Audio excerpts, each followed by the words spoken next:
nice to us anymore. I want to begin with a big shout out to Tom in Riverside Hospital in Columbus, Ohio. His sister is along with us on this journey, Karen Lou. And Karen Lou says, prayers and love to you. Moreover, Carol Livingston and all the Catholics of Tucson and all the Newman churches are praying for Brother Tom. Karen Lou's organized this amazing prayer network for you, Tom, and she is your best cheerleader in the world, as your brother-in-law is as well. And the good doctor and Karen Lou are just cheering you on. We're thinking about you, and I'm going to keep progress reports on you. Also, this is the week of the draft, and so Tom in the hospital will be able to watch the Browns draft. If he didn't get to go home tomorrow, he gets to go watch the Browns draft from the hospital. Browns are drafting 44, 78, and 99. I'm not sure, Ed, if they can do this without me. What do you think? I've never been out of the country before for the draft. Well, as long as I've watched the Cleveland Browns, I can tell you this, Hugh, they can't do it with you either. So I don't know. Well, that's not true. We also have an audience today. The lovely Mrs. Radio Blogger is with us, as well as George, longtime Tribble, who's been drinking all night. And so George is, I see. And Radio Blogger is here because he's going to wear a beret during the show. And we'll have to show that to you in a little bit. Let's do the rundown for those of you dependent upon the news. I mentioned the French President Emmanuel Macron won 58 to 42. It wasn't close. We never thought it was close. I got to tell you, Ed, I've been in Paris, in France for a week now. Not one sign, not one discussion other than the debate that I tuned in on middle of last week.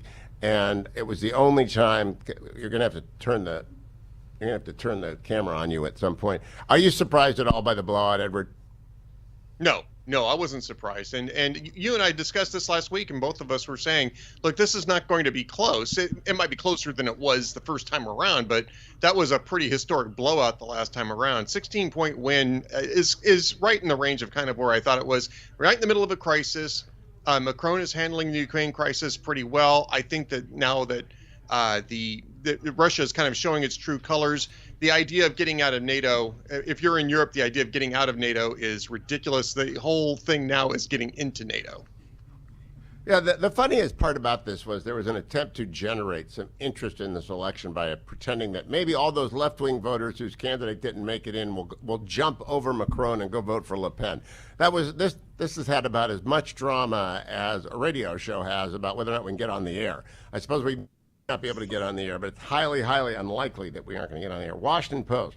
In a war marked by Russia's underperformance, by its inability to take Kyiv, its failed attempt to decapitate Ukrainian leadership, control of the devastated metropolis of Mariupol amounts to horrific Kremlin victory. Moreover, Lloyd Austin, Secretary Blinken were in Kyiv yesterday. Lloyd Austin said, we want to undermine the Russians. He said some other stuff, but undermine the Russians, the only thing that the people of Russia are going to see, Edward. You did a post over at hotair.com, which I would encourage everyone to read, as to why this was not a smart move.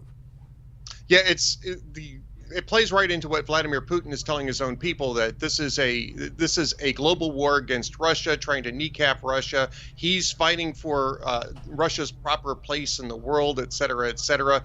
So when you have the Secretary of Defense saying we want to weaken Russia to the degree that they can't do this anymore, all Russians are going to hear is we want to weaken Russia, and that's all Putin's going to allow them to hear. It really plays into this, and I think that this is American policymakers calculating their messages for the domestic American audience for their own political benefit, when they should be thinking about how to frame this. We're missing the Cold War element, right? The Cold War element where we said we love the Russian people, we just think the Soviet system is bad, it's this evil empire, but the Russian people are good, and we know that they want something better for themselves. We're missing that element here. In 2004, then Secretary of Defense Rumsfeld came on the show and stunned me by saying he didn't have enough time to focus on the social media impact of the war. It was new then, right? There wasn't even Twitter then, but he did not care that troops were blogging from the front. This is, I don't know if Facebook was around, but there was social media, and there were chat rooms, and there were things that have now come and gone. The old Microsoft thing, the very first one that was run by somebody. There were lots of social media platforms that were run elsewhere. And he said, I'm working too hard to care about social media. And I thought, that means that's like not paying attention to a front in the war. And I wonder if this is, and this is your question, Ed, is this a generational gap? Lloyd Austin is older than you and I, and he's a fine general, and people said that. But I wonder if he spends a lick of time on social. I wonder if he knows what the Russians can do with a 5-second clip, we want to undermine Russia. Well, I don't even think that that's a social media issue. I think that's just a propaganda issue, and it's very similar to the propaganda issues we had during the Cold War. You can even make the argument that it's very similar to propaganda issues that we had during World War II. I mean, there are just certain things that you say that you know are going to get translated if it helps out the dictator that you're trying to fight against. So this is, to me, it's not even a social media issue. This is just a media issue. It's a message management issue, and they're not terribly good at it in the Biden administration. No, and every Russian TV outlet will have that today. Just that part. We wish to undermine Russia. That's it. From the Financial Times, 2 story. Vladimir Putin has lost interest in diplomatic efforts to end his war with Ukraine. And from China, local authorities in Shanghai fenced off apartment building entrances to further restrict residents' movements in the city. The tough new tactics in Shanghai came as COVID cases in Beijing, not Shanghai, Beijing, jumped to 22 over the weekend, forcing authorities in the Chinese capital to lock down communities hit by the virus. Bottom line, the Chinese vaccine was crap. Didn't work. And so all of Shanghai is locked down. They're close to rebellion. They're starving to death. Now it's moving to Beijing, and those crappy didn't work. And there's another story that one of the leaders of China is on the board of one of the pharmaceutical companies that sold a bozo remedy. All the corrupt leadership of China is now dealing with all their corrupt decisions. And I really wonder, I asked a couple of smart people on this cruise, and I might even ask George since he's in the room. Do you think they might have gone a bridge too far in China, Edward, and that they might have revolutionary? The French Revolution came because 90% of the people were paying 90% of their income in bread. They couldn't feed themselves. And that's what's happening in Shanghai of 25 million and soon in Beijing. You think there's any chance this becomes a pivot moment? Absolutely. Could very well be a destabilizing moment in China's history for the exact same reason. I mean, even dictatorships have to still feed the people, and if they don't feed the people, they collapse. And I mean, this is the whole thing about COVID-19, and you hit the nail on the head here, is that their vaccines didn't work. We saw this in Chile, we saw it in the UAE, we saw it in other countries where we could rely on the data. China kept saying, "Oh, it's working, it's working." If their vaccines were working, they wouldn't be trying to do the full lockdown right now, and it's a disaster. What they really need is they need to start importing American-made vaccines and European-made vaccines. They'll never do it, and so they have really landed themselves in a lockbox. They don't have a way out of this. I think the best that they can hope for is that they can sort of let it go for a month or so and hopefully start reopening. I don't know how many people are going to die. It's very dangerous for the world because the Shanghai economy shuttered, the Chinese economy is shuttered. It's already fragile. It's very dangerous for markets everywhere. Today at the Supreme Court, the arguments will be held in the question of a high school football coach who knelt at halftime, at the end of a game at the 50-yard marker and was fired. And he has an op-ed in the Journal. The Journal has an editorial page. I think this is one of the most interesting court cases. If I were the parents of a child who was not a believer and the football coach was not a Catholic or Protestant, and they went to halftime and they went to the 50-yard marker after every game, and there was an expectation that you would do, of course I would argue, you can't do that. But on the other hand, no one had to go, and I have to trust his testimony that no one, and I doubt anyone, was ever not included. The plaintiff is the parent of a child proclaimed to be an atheist who felt pressured to go pray at halftime. How do you think this turns out, Edward? The Supreme Court, this is the second time the Supreme Court's had this. They kind of kicked it back for further deliberations. I'm suspecting that they'd like to kick it back again if they possibly can, but I think they're stuck with this. And I think that what it's going to come down to is the coach's First Amendment right to pray wherever he wants to pray. And I suspect that this coach is going to end up on the winning side of this, and that's going to have some interesting implications down the road for other issues in terms of school speech. Yeah, it is not a Religious Freedom Restoration Act issue. It's a First Amendment, 14th Amendment issue, and they are interfering. Can you turn that and show them what you are looking like, radio blogger? If you happen to be watching on the show right now, I look like Curtis Sliwa. Actually, they can't see you. Yeah.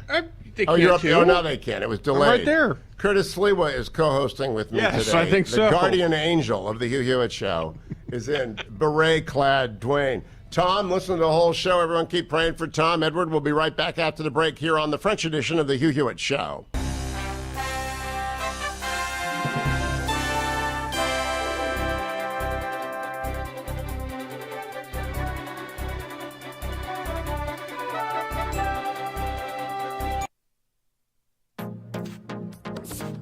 Trending now on the Dennis Prager Show.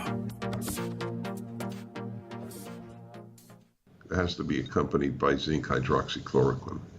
Why didn't they rapidly have clinical trials on that? Would therapeutics be better than vaccinations? Atlas said we need accountability on the people in pharma who didn't show fully the data. We don't have the full set of data from the CDC on complications from the vaccines. Why not? We've had hundreds of millions of doses of these vaccines administered. We don't have a full set of data on the complications yet. Why? What kind of scientific process is that? Keep up with what's trending. Subscribe on YouTube and at rumble.com. Judge Thomas, do you solemnly swear to tell the truth, the whole truth, and nothing but the truth, so help you God? I do. I was under constant attack. You're not really black because you're not doing what we expect black people to do.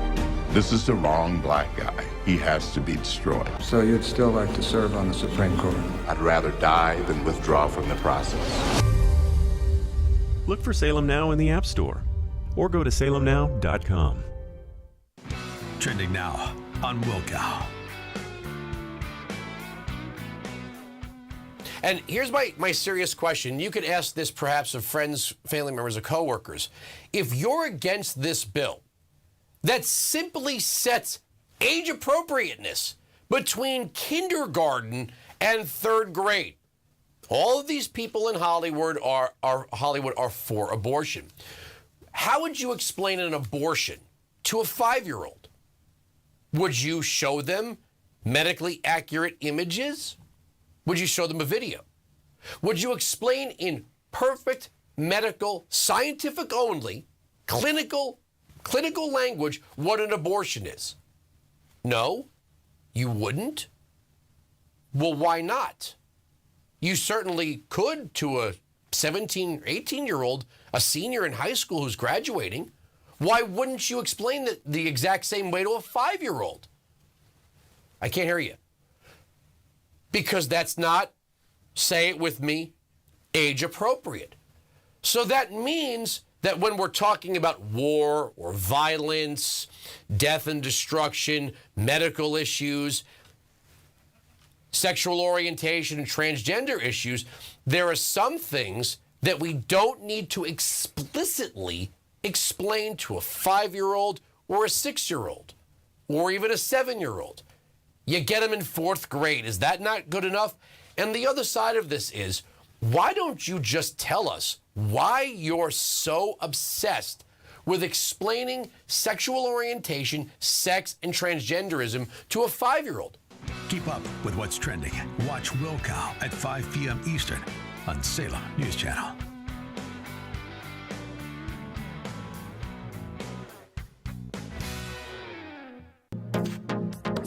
Trending now on the Mike Gallagher Show.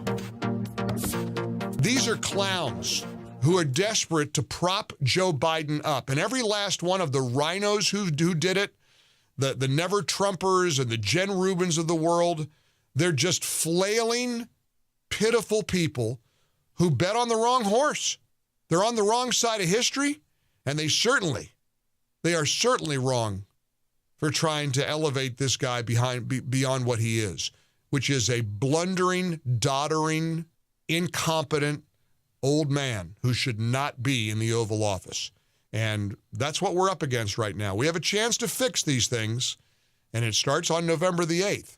Beware of rhinos who are propping up either Democrats or fellow rhinos. Keep up.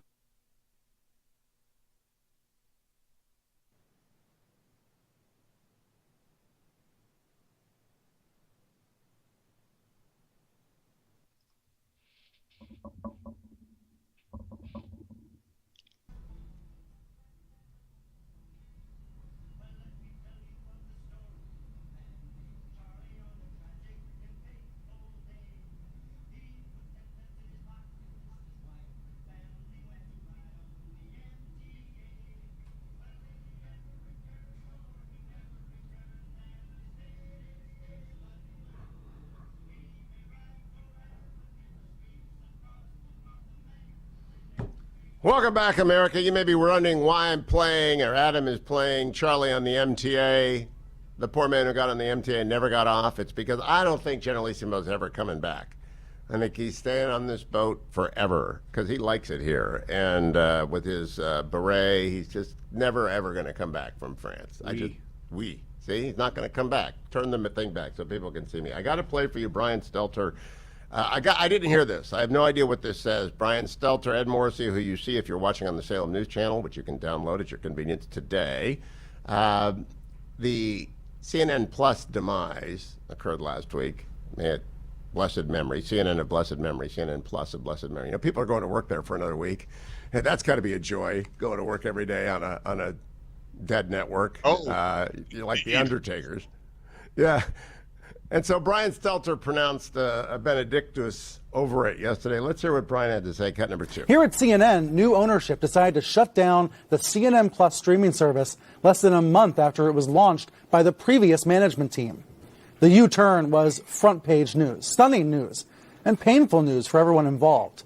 Years of development possibly down the drain. Some of the shows may never be seen. Hundreds of staffers may be laid off, though the company is trying to place many of them in new jobs. Amid these bruising headlines, folks are trying to make sense of it, and some partisans are leaping to predictable talking points about politics. But the truth is, this was a corporate move. This CNN Plus service was doomed because of the timing of a merger and clashing streaming strategies. The new owner of CNN, Warner Brothers Discovery, has big plans to combine multiple streaming platforms to make one big challenger for Netflix. Oh, my gosh. It's got nothing to do with our programming. What, Edward and Generalissimo, I want your take on that. I have a take. What's your take on that, Edward? My take is that it was doomed from the start because it was a really bad concept. Nobody's going to pay for additional soft programming from CNN when they're streaming their hard news, whatever they have of hard news, 24/7 on their own channel. I mean, I don't even know how this idea got off the drawing board, but this thing was doomed. It wasn't even the programming. It was just a bad idea. Generalissimo? I was watching what he was putting up there, and the only thing that was missing there to me was his email and his phone for job interview inquiries. Will work for airtime. No, I like Brian. I always have. I know, but no one likes Brian except me, who's listening right now. But he is an earnest left-winger who tries very hard to pretend he's not an earnest left-winger. And doesn't do a very good job of pretending. And so I watched it. I just heard him say, basically, I hope I keep my weekend show, and this has got nothing to do with me. That's what I heard him saying. It's not the programming, i.e. the talent, i.e. me. It's got to do with everybody else. In fact, this has got nothing to do with any particular host. It's got to do with the fact that nobody watches news. And the total news consumption has precipitously dropped year over year, every year, over the decades, because people have alternatives to watching 3 networks. And we're down to 6 million people a night watching 3 cable news channels, and that's going to decline more because people would rather get their Salem News Channel. They'd rather hear the rundown. We did 7 or 8 stories in 8 minutes. That's the pace at which people want to And hear they're the news. certainly not going to pay a premium for it. They're not going to pay $6. $6 a month is a real deal. Let me go and do the pre-market report brought to you by our friends at Birch Gold. If you're going to buy gold today, whether you're in Europe or you're watching on Salem News Channel, go to HughGold.com or text the name Hugh to 989898. Boy, Friday was ugly on markets.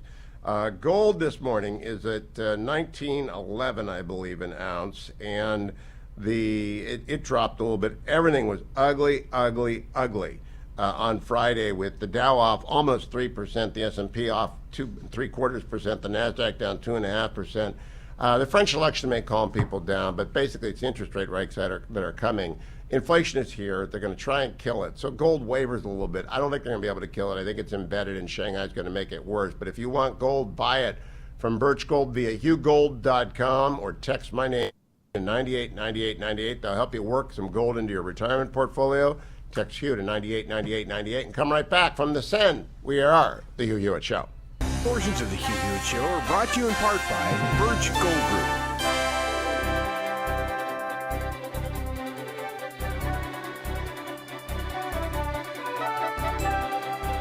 How 1 million children were placed with local foster families. Parents from all walks of life share their stories of overcoming the one-child policy by taking in orphans. Go to salemnow.com. Streaming on Salem Now. As Galileans, we witnessed his first miracle.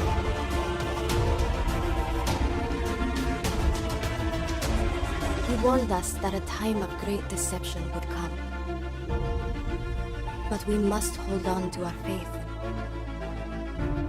That one day he would return to save us from the end of the world.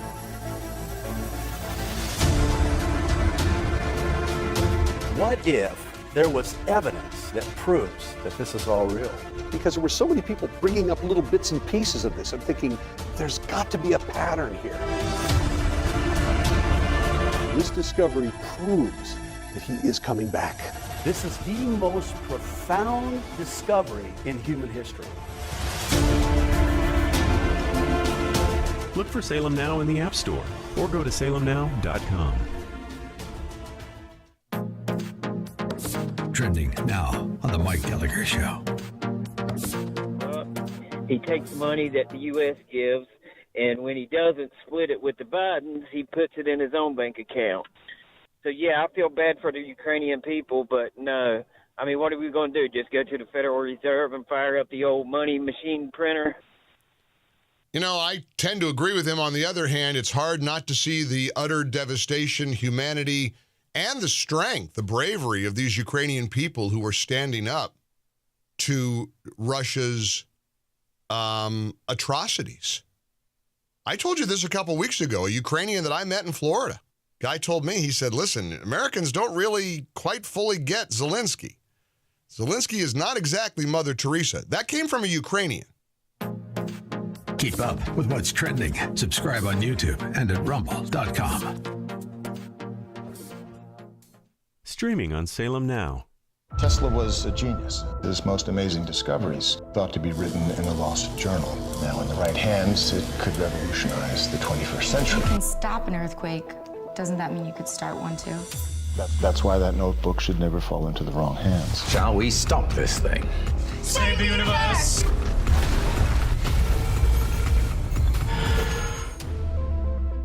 Look for Salem Now in the App Store or go to salemnow.com. You called your son, and you personally promised him you would be here. Prayer is a powerful thing, Ethan.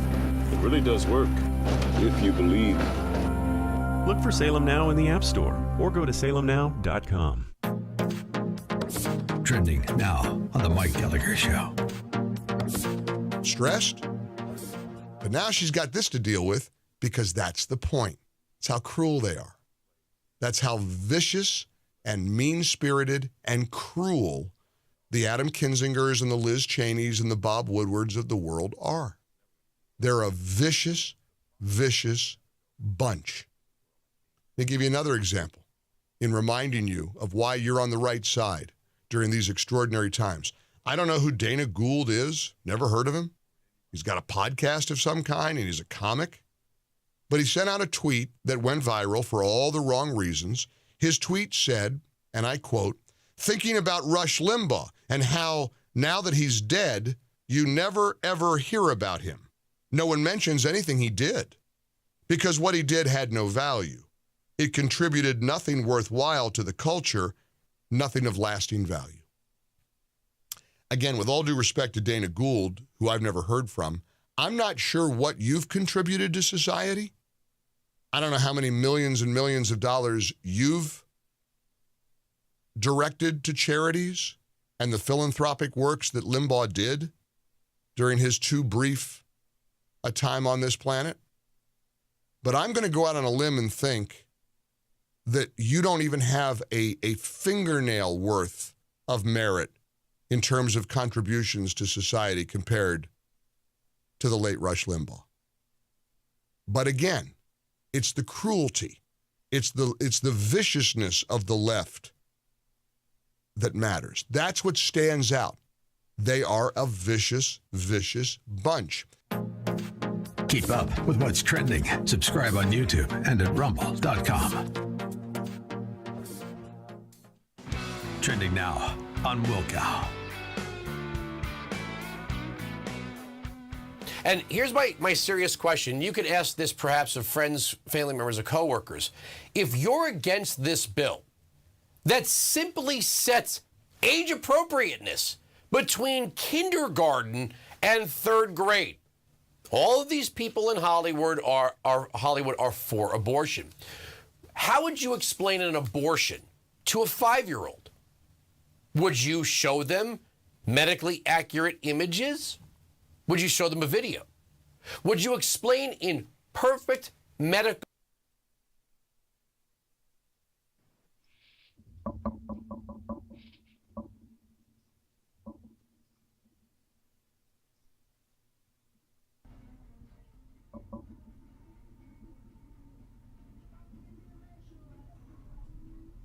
No matter that I am in France, welcome back, American. Ed Morrissey is in Texas. We still play the triplets of Belleville, Bellhaven, Bell Group, Belleville. Belleville. The triplets of Belleville is our favorite French music. And Ed Ready Morrissey to is tapping his toes. He's in Texas. And Ed, I want to talk to you about one story after I played for you Joe Biden, because we had a little Joe Biden, couple of clips, brace of clips of Joe Biden. Cut number 4, Joe talking about... I don't know what he's talking about. Cut number 4. Out here in the West, we're repowering retired power plants and clean hydrogen and advanced nuclear, making them economic hubs again. Let's play it again. Ed Morrissey has a quizzical look. Listen to it closely.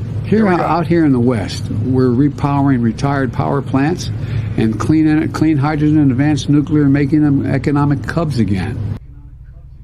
Okay, so my question is, we often get texts that we have to, autocorrect has changed a word, and you have to go back and figure out what the word is. It's sort of like Wheel of Fortune on text. So we're trying to figure out, what did the president mean, Ed Morrissey?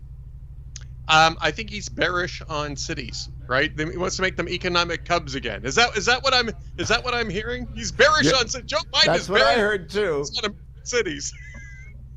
What was on the prompter is really what we're trying to get at. We're trying to make them into economic hubs. Hubs? Hubs! That's it. It's hubs. You're the Wheel of Fortune winners, Generalissimo. Economic hubs again. Then we have this, my favorite clip of the weekend from the President of the United States, who's never going to get out of the 30s. He's never going to get out of the 30s. I don't think he can go below 30, but we'll see. But boy, we can sure try, We can't can try. Cut number 5. I've flown over every major wildfire in this country with FEMA since, not every, a couple I didn't, but the vast majority of them, and it's devastating. All right, so Edward. He had to fly over Not a wild every. to find out that they were devastating. Well, that's interesting. I've flown. Boy, that helps. That helps. I've flown over everyone. Not every. Remember when George W. Bush flew over Katrina and looked out the window? And Yes. It was a national story for 4 months. George Bush looked out the window and he was cold-hearted. Why didn't he land, et cetera. So we got Joe flying over every wildfire. Well, not everyone. Well, I saw a picture on TV once. Pretty soon you're down to that. It's that sort of thing. So our president never fails to give me some stuff on Monday. Here's the big story of the day. Twitter's board is in active negotiations with Elon Musk. I said it on Brett Baer's show 10 days ago. Bottom line, you owe the shareholders a fiduciary duty to maximize the value of their shares. So you can't say go pounce on Elon Musk. You have to talk to him. They adopted a poison pill, which of course some investors said, yay, we don't want Elon to take this over. And others said, wait a minute, I've got these shares here and I don't care what's on it. I just want the shares to go up. Do you think he wins, Ed Morrissey? Yeah, I think now Elon. he does. Yes, I think Elon wins here, and for the reasons that you state. Now, the reason why they adopted the poison pill was because they wanted him to either get serious or go away, right? So you adopt the poison pill and see what he does. Now that he's got financing lined up, I think it's all through Morgan Stanley, and it's $46.5 billion, which is actually over the amount of his tender offer by about $3.5 billion, I believe. So he's got a little bit of room to negotiate here on price. Now I think that the board really does have to take this seriously. One of the key parts of this, of course, is that the board owns almost none of the stock. I mean, I think combined they own less than 2% of the stock. And so, and Elon, of course, owns 9.2% all by himself. So they're in a bad position in regard to the other shareholders of Twitter. The shareholders of Twitter are really going to press the board to negotiate in good faith now, and I actually think that this is gonna happen. So here's the question: let's blue sky. Does it make a difference? Now, there are some things that obviously, I'm at 190,700 followers. That's after the great purge of 2 years ago when it was up to about 230,000 and they took off all the bots. And I was happy they got rid of the bots. I don't like bots. Nobody likes bots. Bots are like barnacles on your Twitter account. So I'm at 190,000. If a day after Elon takes over, I go to 1,900,000, we know that something bad has been going on. If I drop, we know that it's all fake. I'm just going to do it on myself.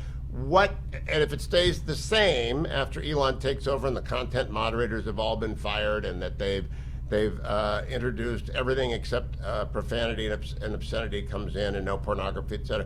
What do you expect the difference in Twitter will be, Edward? It still doesn't appeal to normal people. It appeals to news people. Yeah, I think it still remains a good way to check headlines. And I think that there's some value in the social interactions there, but it's getting surpassingly small. I am not one of these guys who think that Elon Musk is going to save Twitter.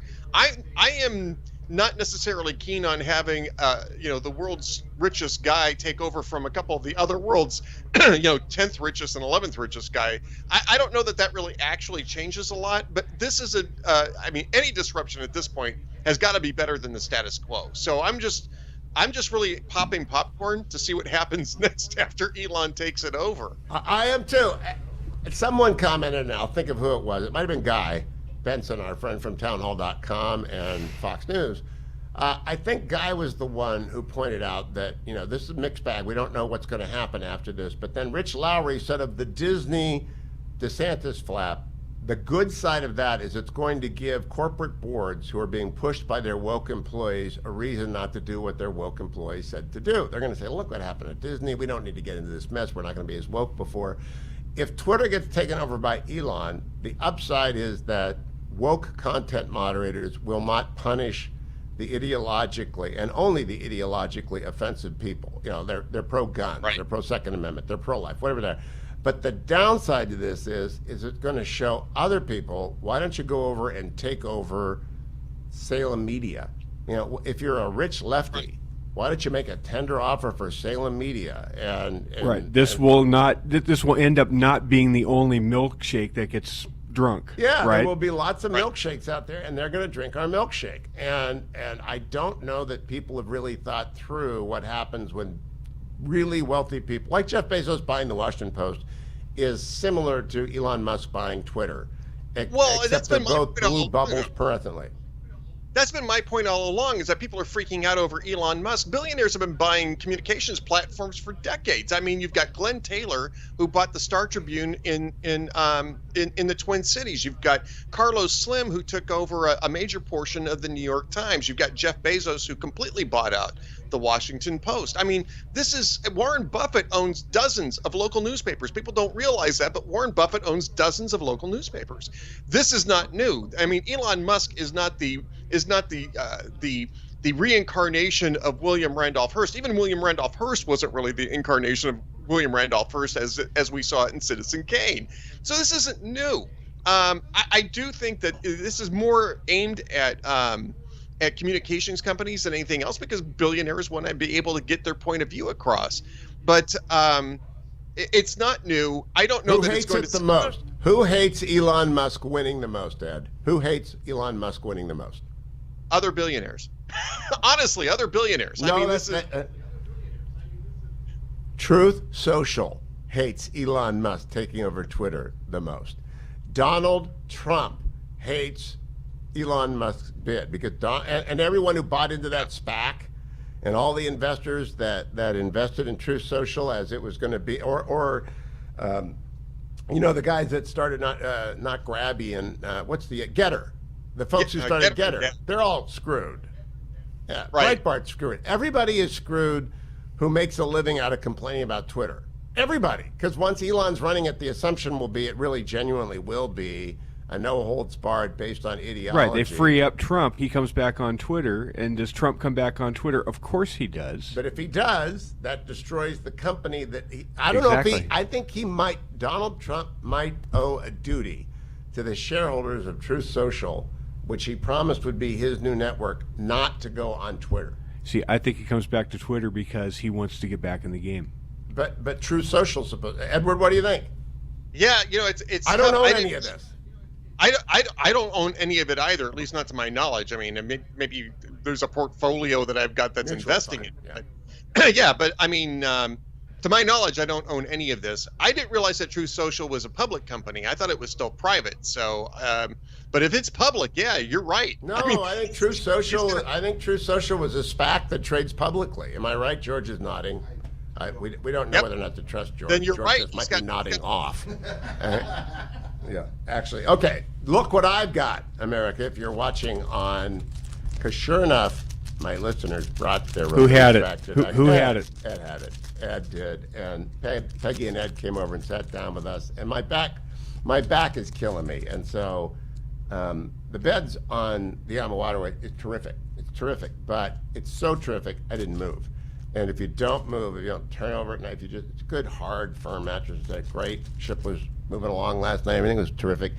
But I woke up like frozen back this morning, and I said, oh, goodness, thank goodness for Ed. And I want to prove to everyone out there, I really do take it. If you're watching on the Salem News Channel right now, you can see this, and you're going to see me. I don't have lukewarm coffee like I do most mornings. I've got Evian, because we are in France. So I must have Evian. Oui. And so I carry in curcumin, resveratrol, and omega. Down the hatch they go. Like every morning. It's not something I make up. I do it every single day. And my relieffactor.com matters, and we have been covered. Tomorrow we're gone.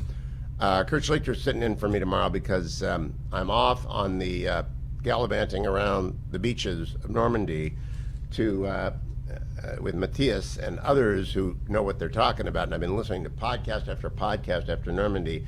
I'm not going to try and climb the cliffs like the Rangers did in the famous The Boys thing. I'm just going to be hoofing it backwards and forwards. So I got my Relief Factor, and my people, the folks who've come along on this trip, are relieffactor.com users, and I am grateful for them, for everything that they do. I'm also grateful for all of you who have added Tom in Riverside Hospital to your prayer list. Karen Lou's going to be very, very thankful for that as well. When you get to meet listeners up close and personal, you really learn that they're good folk. They are good folk, except for Radio Blogger. Now, Mrs. Radio Blogger is wonderful. We like her a lot. But yesterday I did a little presentation for the group. And we're all sitting together, and I did my rundown of the world and where we are and how we got here and what's going to happen. And I'm always wrong, right? So no one knows what's going to happen, but we talk about it. And then I gave the microphone to Generalissimo, and I left the room. Now, I spoke for an hour. 2 hours later, Dwayne was still doing his act. And I actually think, I don't know what happened in there. People were coming over to my room and knocking on my door and said, would you bring the hook? And I didn't have a hook, and the lovely Mrs. Radio Blogger didn't know what to do. They were all kind of frozen, because no one's ever given Dwayne the microphone before except on the Afterglow. And the Afterglow is what you get every afternoon from 4 to 5. Right? Am I right about the time? Yes. Absolutely. Telling the truth here. Absolutely telling the truth. 4 to 5 in the afternoon. If you want to listen to the Afterglow, otherwise known as the After Show, you have to subscribe to the Universe. And the only way to subscribe to the Universe is to go to HughHewitt.com and hit it. Turns out a lot of people have subscribed to the Universe, and they're along with us, like George and Cynical Chuck and other people like that. Some of the Tribbles are along with us, and they are boisterous. They were up last night dancing at 3 o'clock in the morning on the top of the boat. And they need Relief Factor. And they need Relief Factor. Tying it back into where we started. We started early. Yes. Because I want to tell you, if you have to listen to Dwayne talk for 2 hours, and I mean, we began with the Pattersons, who are buried in St. Field, Ireland, next to the Hewitts, and we got us all the way up to the president. I don't know how we got him to stop. I think they had to set up the room for dinner. But Salena Zito is coming up next. I only tell the truth, America. I only tell the truth. And take your Relief Factor. Take your relieffactor.com.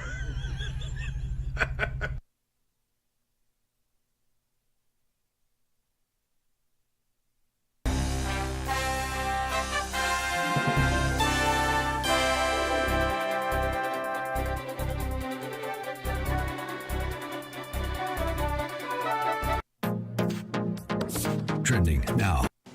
Trending now on Wilkow. And here's my serious question. You could ask this perhaps of friends, family members, or coworkers.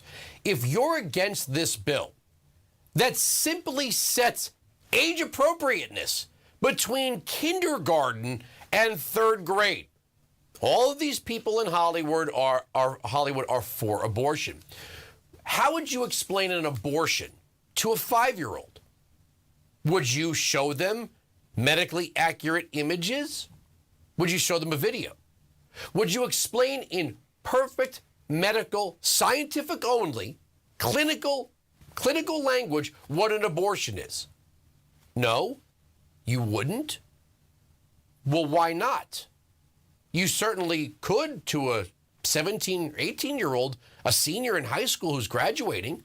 Why wouldn't you explain it the exact same way to a 5-year-old? I can't hear you. Because that's not, say it with me, age appropriate. So that means that when we're talking about war or violence, death and destruction, medical issues, sexual orientation and transgender issues, there are some things that we don't need to explicitly explain to a 5-year-old or a 6-year-old or even a 7-year-old. You get them in 4th grade. Is that not good enough? And the other side of this is, why don't you just tell us why you're so obsessed with explaining sexual orientation, sex, and transgenderism to a 5-year-old? Keep up with what's trending. Watch Wilkow at 5 p.m. Eastern on Salem News Channel.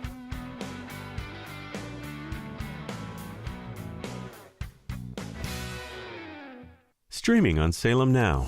This is a story of how 1 million children were placed with local foster families through an unlikely alliance between the Chinese government and a British footballer. Parents from all walks of life share their stories of overcoming the one-child policy by taking in orphans. With unprecedented access across the country, this is a unique insight into the lives of the 90s orphans now driving the 21st century's fastest growing economy. This story needs to be told across the world. At a time where there's so much negativity and cynicism, here's proof that a single leap of faith can change the world. Look for Salem Now in the App Store or go to salemnow.com.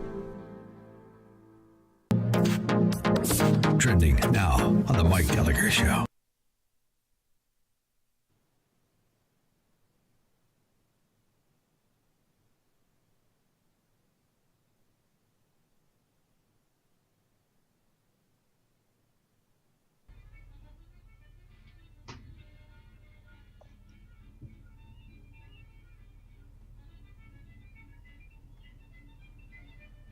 Welcome back, America. Hugh Hewitt from On the Seine. I am along with radio blogger Ed Morrissey is along with me from Texas in the event that the internet collapses in France. They celebrated last night if you were a Macron voter. Joined by Salena Zito with the weekly Yinzer report on Monday. Salena, I read your column on Nikki Haley in the D.C. Examiner. It's very interesting. We have some Minnesota Gould people on the ship with us, and they are going to be hosting Nikki Haley at an event in Minnesota Gould in a couple of weeks, and they wanted me to give my assessment of Nikki Haley, and I did, which is she's very talented and seriously running for president. President Trump doesn't, but you illuminated me in your column.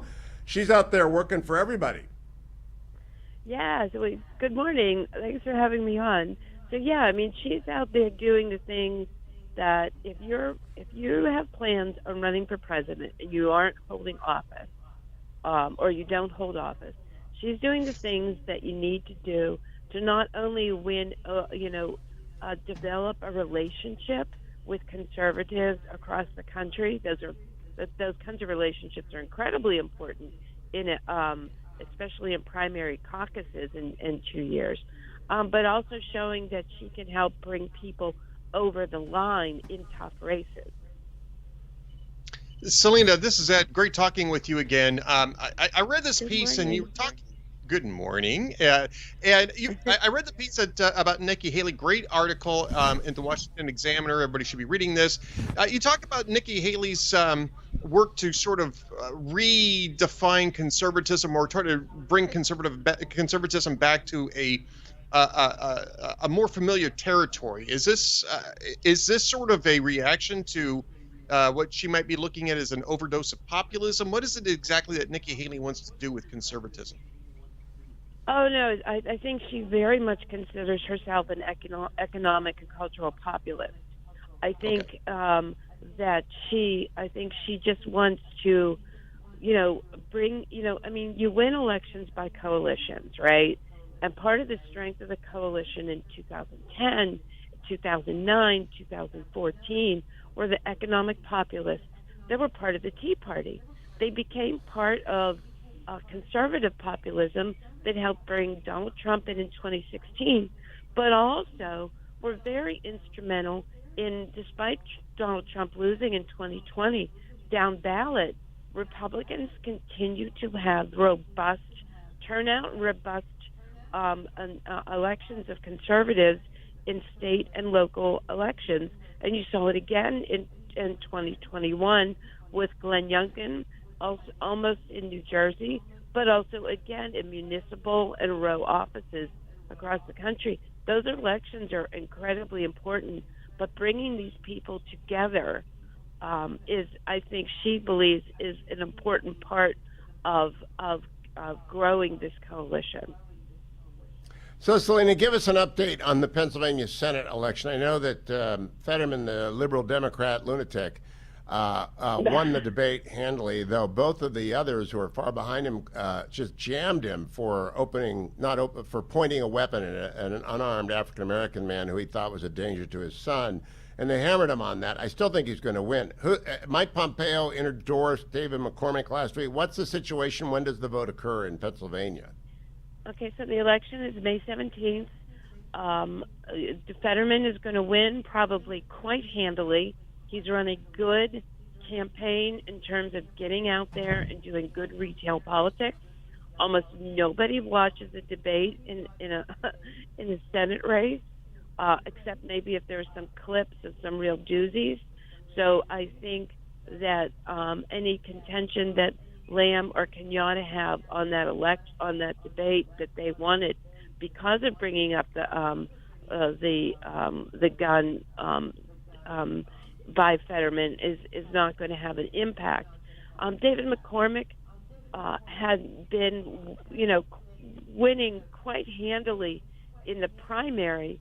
That stalled, but did not stop when Trump endorsed Dr. Oz, which was a shock to just about every conservative in the state.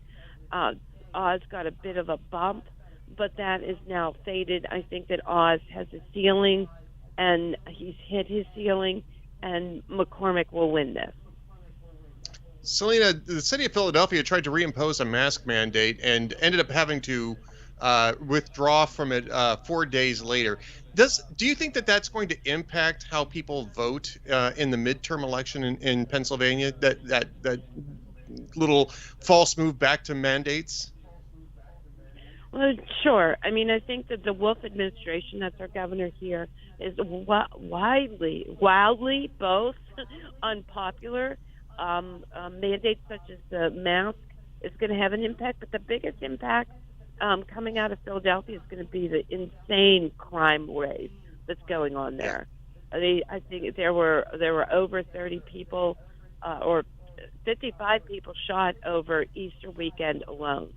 So it's just, that's going to have a big impact. That and inflation. Wow.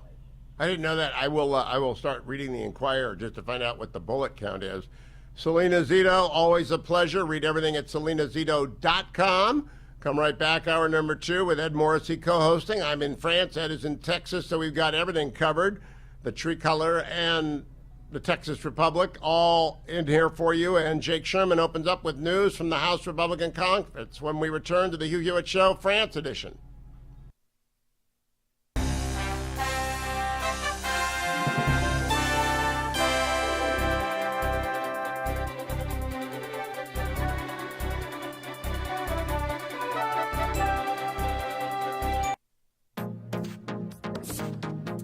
now on the Dennis Prager Show.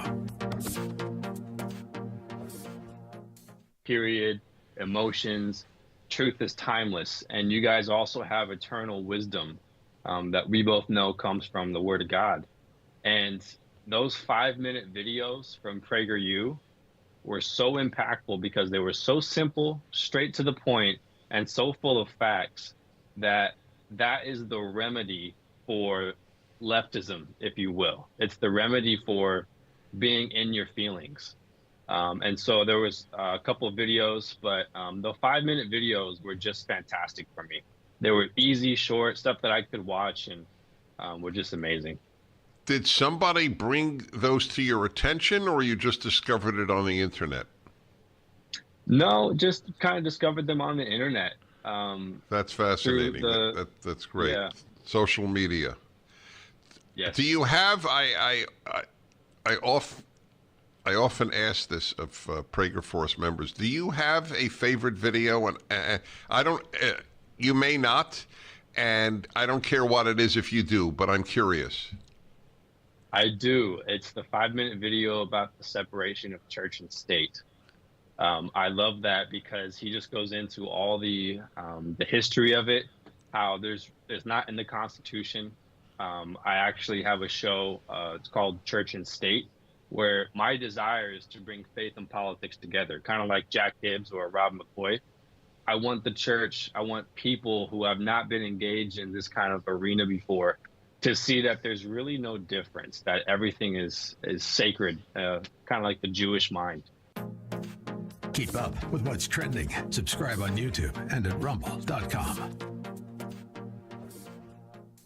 Streaming on Salem Now. Fiance? No, I can't be your fiance. You're gonna go.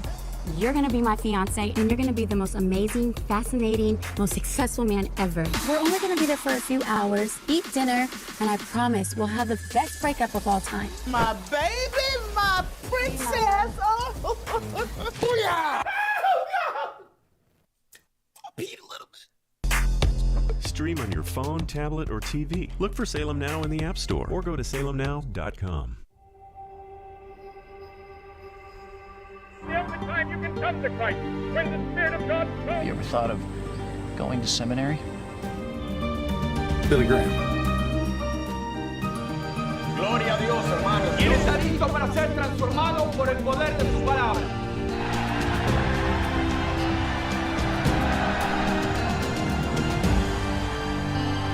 Look for Salem Now in the App Store or go to salemnow.com. Trending now on the Mike Gallagher Show. Stressed? But now she's got this to deal with because that's the point. It's how cruel they are. That's how vicious and mean-spirited and cruel the Adam Kinzingers and the Liz Cheneys and the Bob Woodwards of the world are. They're a vicious, vicious bunch. Let me give you another example in reminding you of why you're on the right side during these extraordinary times. I don't know who Dana Gould is. Never heard of him. He's got a podcast of some kind, and he's a comic. But he sent out a tweet that went viral for all the wrong reasons. His tweet said, and I quote, "Thinking about Rush Limbaugh and how now that he's dead, you never, ever hear about him. No one mentions anything he did because what he did had no value. It contributed nothing worthwhile to the culture, nothing of lasting value." Again, with all due respect to Dana Gould, who I've never heard from, I'm not sure what you've contributed to society.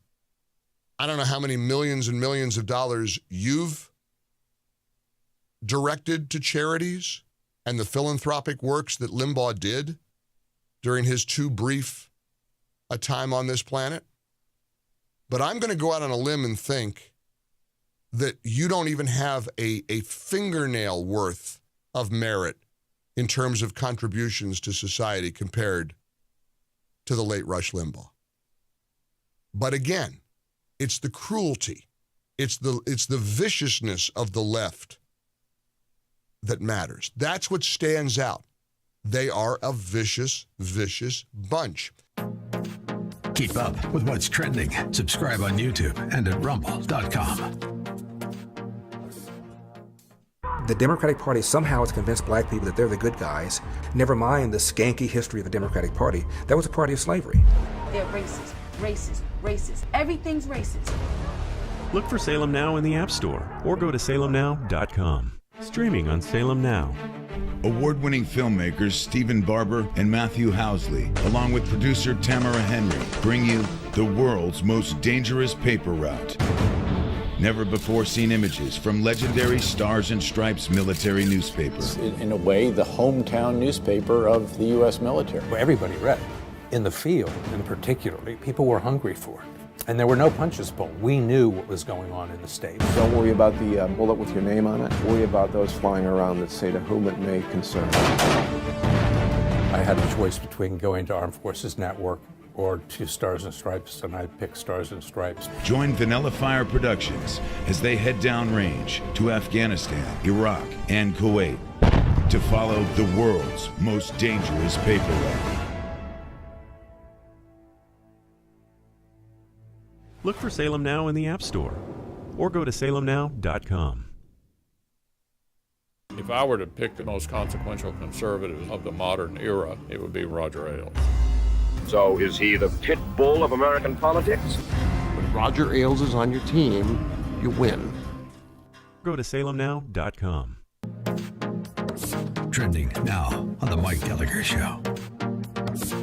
These are clowns who are desperate to prop Joe Biden up. And every last one of the rhinos who did it, the never-Trumpers and the Jen Rubins of the world, they're just flailing, pitiful people who bet on the wrong horse.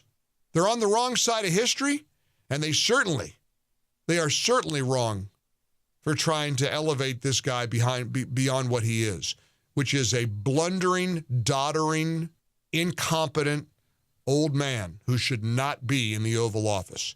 And that's what we're up against right now. We have a chance to fix these things, and it starts on November the 8th.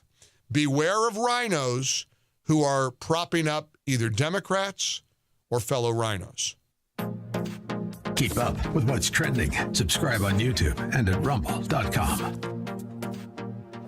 When you look at what SpaceX has done with their reusable rockets, we are seeing science fiction of the 1950s coming to life. Rockets land as they always were meant to do. It's really trying to land on a postage stamp. Elon Musk is a visionary, someone who comes along perhaps once a century. It's one thing to run a company that's worth $1 billion. Elon Musk has 4. Look for Salem Now in the App Store or go to salemnow.com. How 1 million children were placed with local foster families. Parents from all walks of life share their stories of overcoming the one-child policy by taking in orphans. Go to salemnow.com. Trending now on The Mike Gallagher Show. Days of the week, he drank beer. In high school, a United States Senator wasting everybody's time. Think what the Washington Post would be saying if somebody...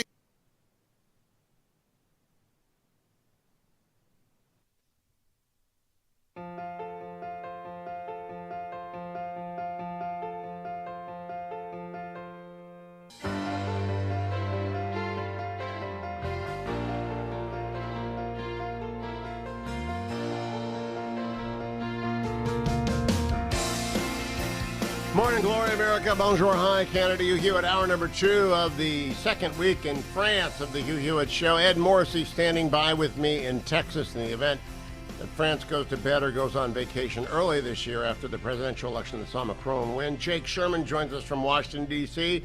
His Punchbowl News newsletter this morning, which you could have already received if you subscribe for free at punchbowlnews.com, lets us know that Patrick McHenry is no longer Congressman extraordinaire from North Carolina, interested in the House leadership. He's going to take over financial services. Good scoop for you, Jake. Good morning. How are you? Good Monday to you. You're on with Ed Morrissey and me, Hugh Hewitt. Hey, Hugh. How are you guys? Great. So where did you get that scoop from, Mr. McHenry himself? I would never reveal my sources, but obviously we're confident in the reporting. this is a big deal, Hugh, as you correctly noted.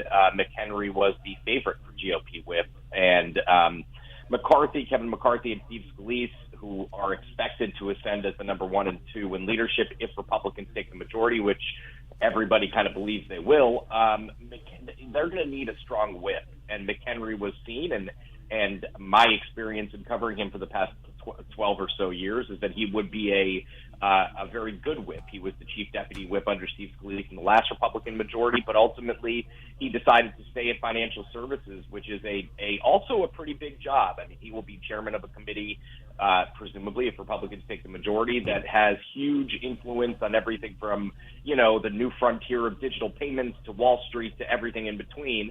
And as we note in the newsletter this morning, there is a history of people who have deep committee experiences becoming speaker at some point. Nancy Pelosi, Paul Ryan, and John Boehner are the 3 notable examples, the last 3 speakers of the House. So I wouldn't count McHenry out for something in the future. So Patrick McHenry is going to take over financial services. For the benefit of the Steelers fan, there are 3 committees in Congress of which you can be a member only of that committee: Ways and Means, Appropriations, and Financial Services. And my longtime friend, John Campbell, who has guest hosted for me many years and is often on the after show with Dwayne, was on financial services for a long time and explained to me, and Jake, you might want to expand on that raising money on financial services like mowing the grass. You can go out and have a fundraiser, and then you have to go have another fundraiser the next week, and you have another fundraiser the next week, and you will take away bags of gold every time. Why is that, Jake? Well, obviously the financial services sector has a lot of money, and people in the financial services sector have a lot of money, and that's right. You could raise a lot of money. This is a committee that, yes, there's the fundraising is huge, and quite frankly, there's just a ton of legislation going through this committee on every front. And yes, that is a dirty secret that you can raise a ton of money on it. It's also, I mean, let's be clear, it is a very heavy policy committee, policy that McHenry enjoys and has, by the way, has a good relationship with Democrats on the committee, including Maxine Waters, who's the chairman right now. And I don't know whether she's going to be the ranking member if Republicans win the majority, but I would assume she would be. Jake, let's talk a little bit about the whip job, because depending on how this turns out, right, how this election turns out, that might be a really difficult job. I mean, I can't imagine that it's a great job right now with a 9-seat majority for Nancy Pelosi. And if the election turns out to be a little narrower, Kevin McCarthy has maybe 20, 25 seats in the margin there. The whip job might be a little difficult, especially given some of the fractiousness of the various ideological caucuses there. Who's running for this now that McHenry is out? And is this something that is, maybe there might be a couple of candidates who are thinking twice about this as well? Yeah, so a few thoughts there. Number one, if McCarthy has a 20-seat margin, the whip job will be quite easy. Well, it'll be a little easier, yeah. Yeah, he could lose a ton of seats, a ton of votes without losing votes in the floor. Yes, it's going to be a very difficult job, and as we pointed out this morning, there are basically 2 things that need to get done in the next Congress: a government funding bill and a debt ceiling bill, both of which are going to be extraordinarily difficult lifts for the GOP leadership and will require a strong whip. Now, another thought here is McCarthy and Scalise, if they are Speaker and Majority Leader, will be doing a lot of whipping on their own. But you still need a strong operation. Now, the race is, I mean, I would say the front runner, should she decide to run, is Elise Stefanik of New York, who's the number 3 in the leadership right now, in the minority leadership. But this would be a new job for Stefanik, and it would require her to run a pretty competitive race because she's not going to be in it alone. Running against her will almost certainly be Tom Emmer, the NRCC chair, Jim Banks of Indiana, a top conservative who runs the Republican Study Committee, Drew Ferguson, who's currently the chief deputy whip. But listen, I think Republicans realize, and they have for years, that they need a woman in their leadership. And she would be, if my memory, I'm sure someone will correct me if I'm wrong, but the first female whip for Republicans ever. I think that's almost definitely true. And listen, she has a strong base of support in the conference, and the question is, will she put together a race? She's indicated she wants to be the chair of the Education and Labor Committee, but the whip job is pretty tough to turn up, and I'm a little bit surprised McHenry even turned it up, because I thought his entire career had kind of been building to this moment. But I imagine that Stefanik will get in, and she will be the immediate frontrunner. You know, Jake, my assessment of why the congressman did that is that the age difference between McCarthy and Scalise and McHenry is not so great. It is great between Stefanik. She can take a long time to ascend and wait for a generation to pass on. But McHenry is pretty much locked in a race with the other two forever. So if you go to financial services, you will get a great job after Congress. You will pass significant legislation one way or the other. You will be energized. She can afford to wait. Jim Banks, a good friend of mine. I know Tom Emmer's a little bit. They're both good members. I think it'll be one of those two, and I would give Banks, as chair of the Republican Study Committee, a slight edge because he doesn't have to say no to anybody. Emmers has to say no to a lot of people when it comes to money at the last minute. Let me go, though, to the buried lead in this morning's Punchbowl News, and it's a buried lead. 107 members on the conference committee of USICA. Now, would you tell people what USICA is? I have never heard of a conference committee having 107 members. They're going to need a conference committee for the conference committee, Jake. What happened there? Yeah, so USICA is the big bill. We've talked about it a bunch, Hugh, on the show. It is a big bill that's designed to combat the technological rise of China. It is a product that came out of the Senate with a very wide bipartisan majority, kind of captained by Todd Young, John Cornyn, Chuck Schumer, and others on the Senate side. It kind of ran into a little bit of resistance in the House where Nancy Pelosi passed her own partisan bill, and now they have to go into a formal negotiation between the two chambers. The Senate has the leg up here because it's unified, while the House is split between Republicans and Democrats on what they want on this legislation. I would say, though, it is a large conference committee. It's going to be, I would imagine, handled by a few people, not the entire committee. But what happened is this bill has a lot of committees have a lot of jurisdiction over this bill, a wide range of committees, including everyone from Foreign Affairs to the Commerce Committee on the Senate side, Energy and Commerce on the House side, Science, Space, and Technology on the House side. It's just a lot of people who want a seat at the table and who, frankly, deserve a seat at the table. So I would guess, listen, I would say this is the best chance for a large bipartisan agreement before the Congress is over at the end of this year, but it's still going to be a very heavy lift. The Biden administration badly wants this bill.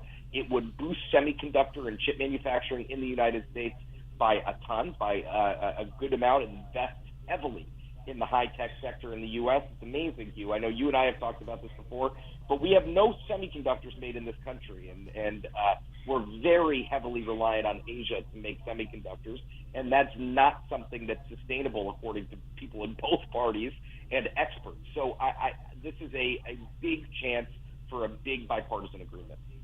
So, Jake, what's the timeline on this? I mean, it looks like it's pretty well laid out. The Punchbowl News report is really good on all the details. What's the timeline on this?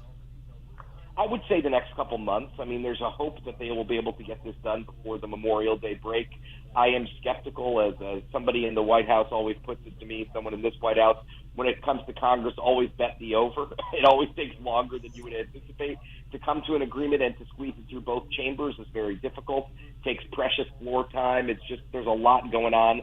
But, and also I would say, and this is something else we might want to address in the show, but there's going to be a push for more money for Ukraine, more COVID money. If you'll remember, the COVID part got canceled at the end of the Congress.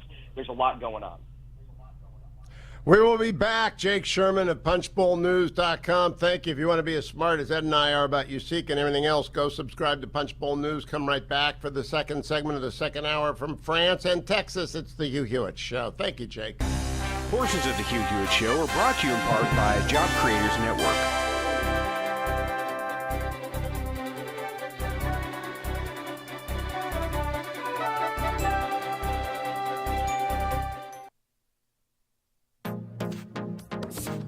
Trending now on the Dennis Prager Show.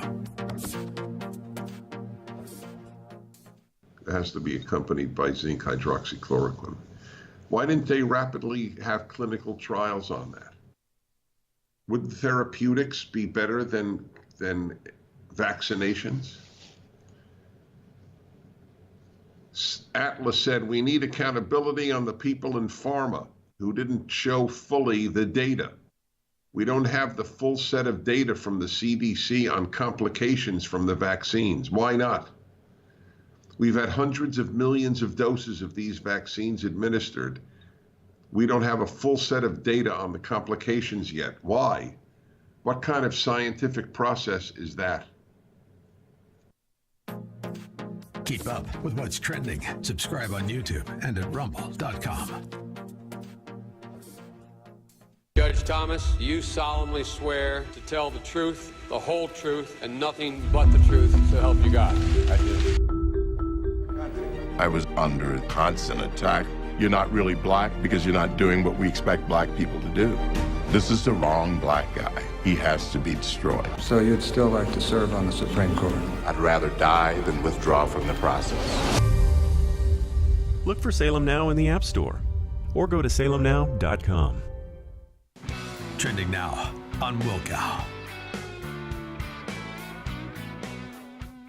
And here's my serious question. You could ask this perhaps of friends, family members, or coworkers. If you're against this bill that simply sets age appropriateness between kindergarten and third grade, all of these people in Hollywood are for abortion. How would you explain an abortion to a 5-year-old? Would you show them medically accurate images? Would you show them a video?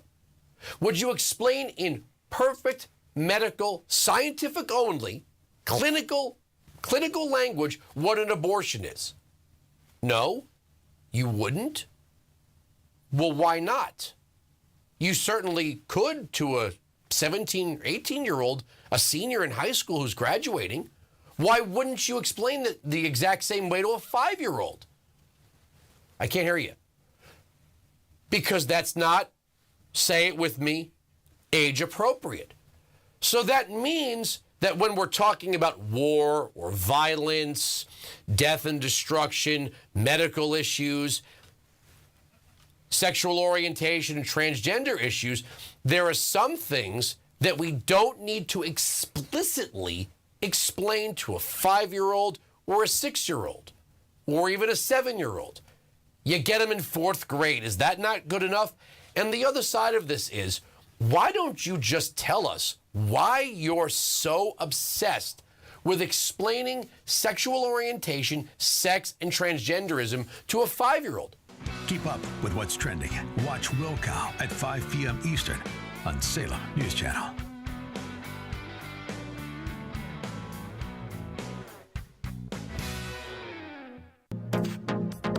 Trending now on The Mike Gallagher Show. These are clowns who are desperate to prop Joe Biden up. And every last one of the rhinos who did it, the Never Trumpers and the Jen Rubins of the world, they're just flailing, pitiful people who bet on the wrong horse. They're on the wrong side of history, and they are certainly wrong for trying to elevate this guy beyond what he is, which is a blundering, doddering, incompetent old man who should not be in the Oval Office. And that's what we're up against right now. We have a chance to fix these things, and it starts on November the 8th. Beware of rhinos who are propping up either Democrats or fellow rhinos. Keep up with what's trending. Subscribe on YouTube and at rumble.com. How 1 million children were placed with local foster families. Parents from all walks of life share their stories of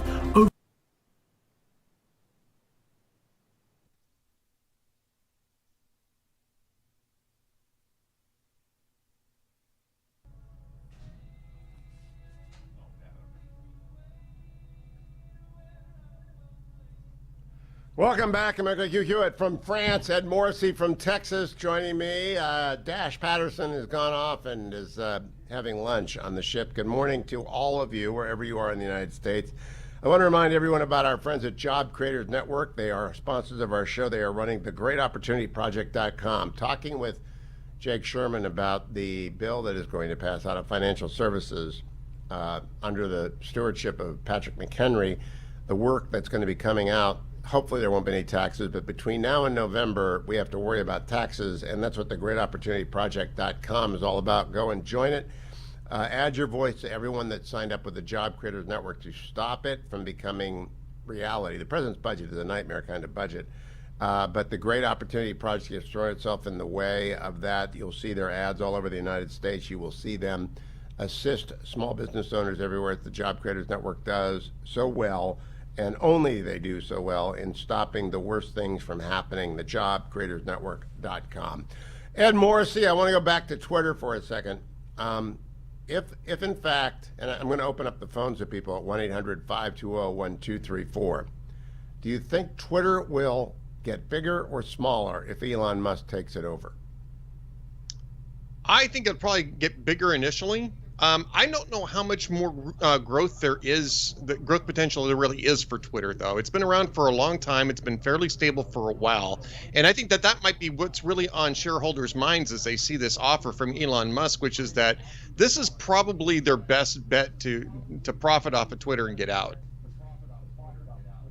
You know, I am of the opinion as well that if you watch the number of people, like Salena Zito, who was our guest in the first hour, she got off. It was just too much harassment from people who didn't care what Salena wrote. So she just said, I'm out of here. I like it for sports. I think it will always have for sports. I believe you mentioned breaking news, Ed, which is, and of course, I post my guests on it every day. People, and Jake Sherman promoted a story out of Punchbowl News earlier today, and that was a good story to promote. You can come in, Bob. We've got some friends sitting around and watching the show. And it just seems to me that the Twitter universe has expanded to its maximum growth. It's not going to grow in India. It's an American Beltway, Manhattan, LA, Silicon Valley, and those who care what they think platform. And I don't know how he can monetize it any more than it's monetized. The ads are already as annoying as can be. I think he's going to try and turn it into a pay-for service. Would you ever pay for Twitter? Well, I think Twitter was already leaning that way. There was talk about offering a pay-for the TweetDeck platform, which is what I use, and it's free right now. So there were already some talks about pay-fors and subscription models and that sort of thing. In fact, they may have rolled out something along those lines already. But yeah, I see this as an English language phenomenon. I think that there's quite a bit of activity in Europe that takes place in this. There's some Western European language communities on here, but it's mostly, I think, an Anglosphere sort of platform. And I don't think that that's going to get any larger. And I don't think Elon Musk is necessarily going to be looking to broaden it. I think he's really just looking to get it back to a more of a free speech absolutist roots and let it just run on its own for as long as possible. So would you pay for it? No, I wouldn't pay for it. No, neither would I.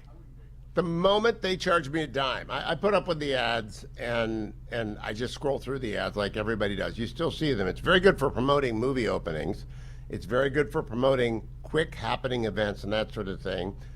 It is certainly a use to journalists. It is of great utility to journalists because you can see when something is happening. When the shooting took place in Washington, D.C. last weekend, I was pretty much glued to Twitter because I figured someone would update us as to whether or not the killer was actively engaged with police, et cetera. But it is not worth the candle because the Washington Post quickly got on the story, local newspaper for the metro area, and I went over to it. So Twitter is the emergency broadcast system for the world, right? Right. Again, it's a headline service. This is CNN headline news on social media, basically, is what it is. And I mean, I wouldn't trust the details coming across on Twitter, but I do trust the fact that there was a shooting that was going on that alerts me to go look at other news sources to find out what's going on. That's it. It's an early warning system for the world. and it's not worth paying for. Someone else will come along. Don't go anywhere, America. I'm Hugh Hewitt. Ed Morrissey is with me from France. Hour number 2 rolls along. Portions of the Hugh Hewitt Show are brought to you in part by Key City Capital.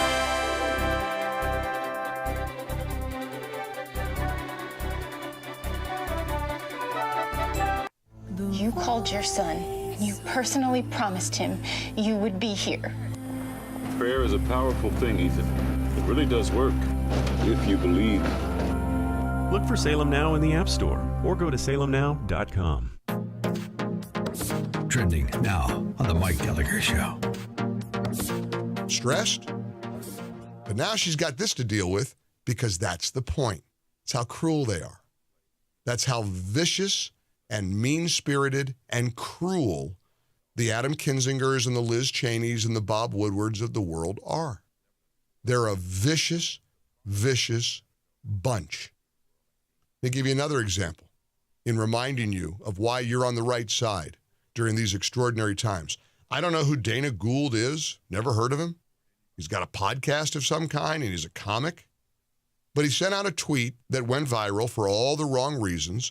His tweet said, and I quote, "Thinking about Rush Limbaugh and how now that he's dead, you never, ever hear about him. No one mentions anything he did because what he did had no value. It contributed nothing worthwhile to the culture, nothing of lasting value."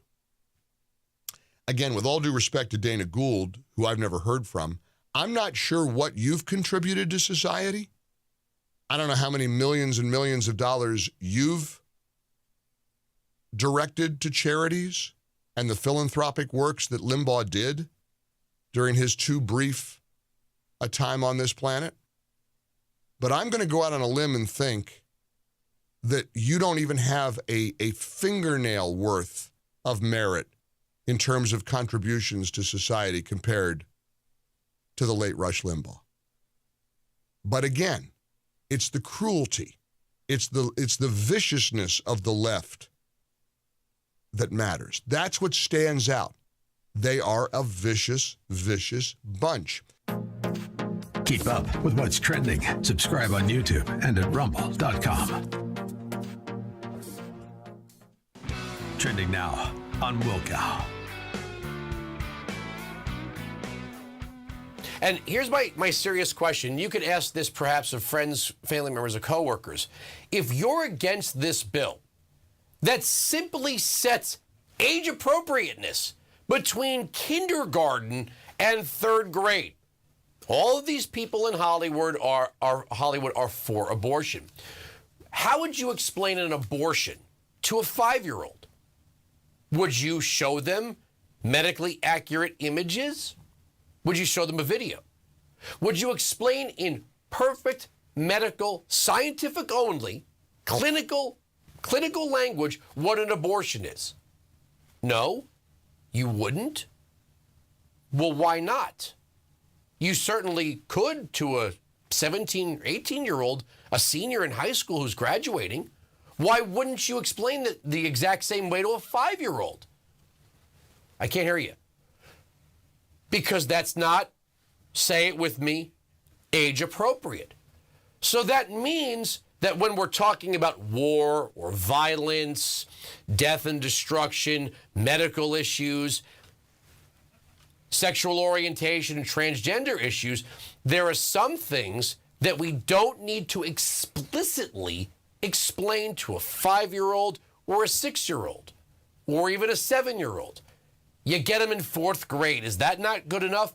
And the other side of this is, why don't you just tell us why you're so obsessed with explaining sexual orientation, sex, and transgenderism to a 5-year-old? Keep up with what's trending. Watch Wilkow at 5 p.m. Eastern on Salem News Channel.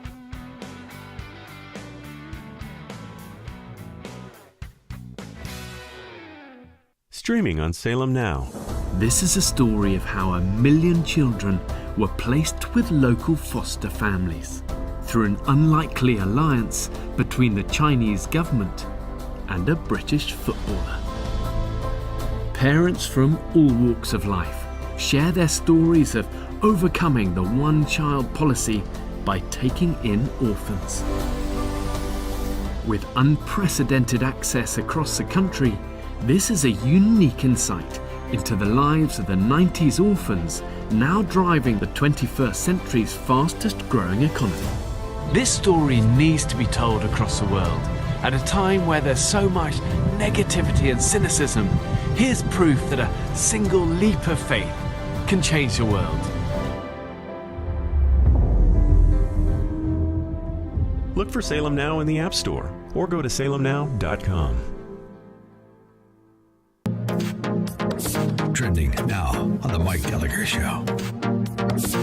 Oval Office that is 1,000 times more volatile and dangerous than his predecessor, because Trump wouldn't be making mistakes like this. He might send out a mean tweet to Rosie O'Donnell, and we don't have that anymore, so I'll bet you can sleep better at night. I'll bet the people of Ukraine are glad that Twitter took away Donald Trump's account.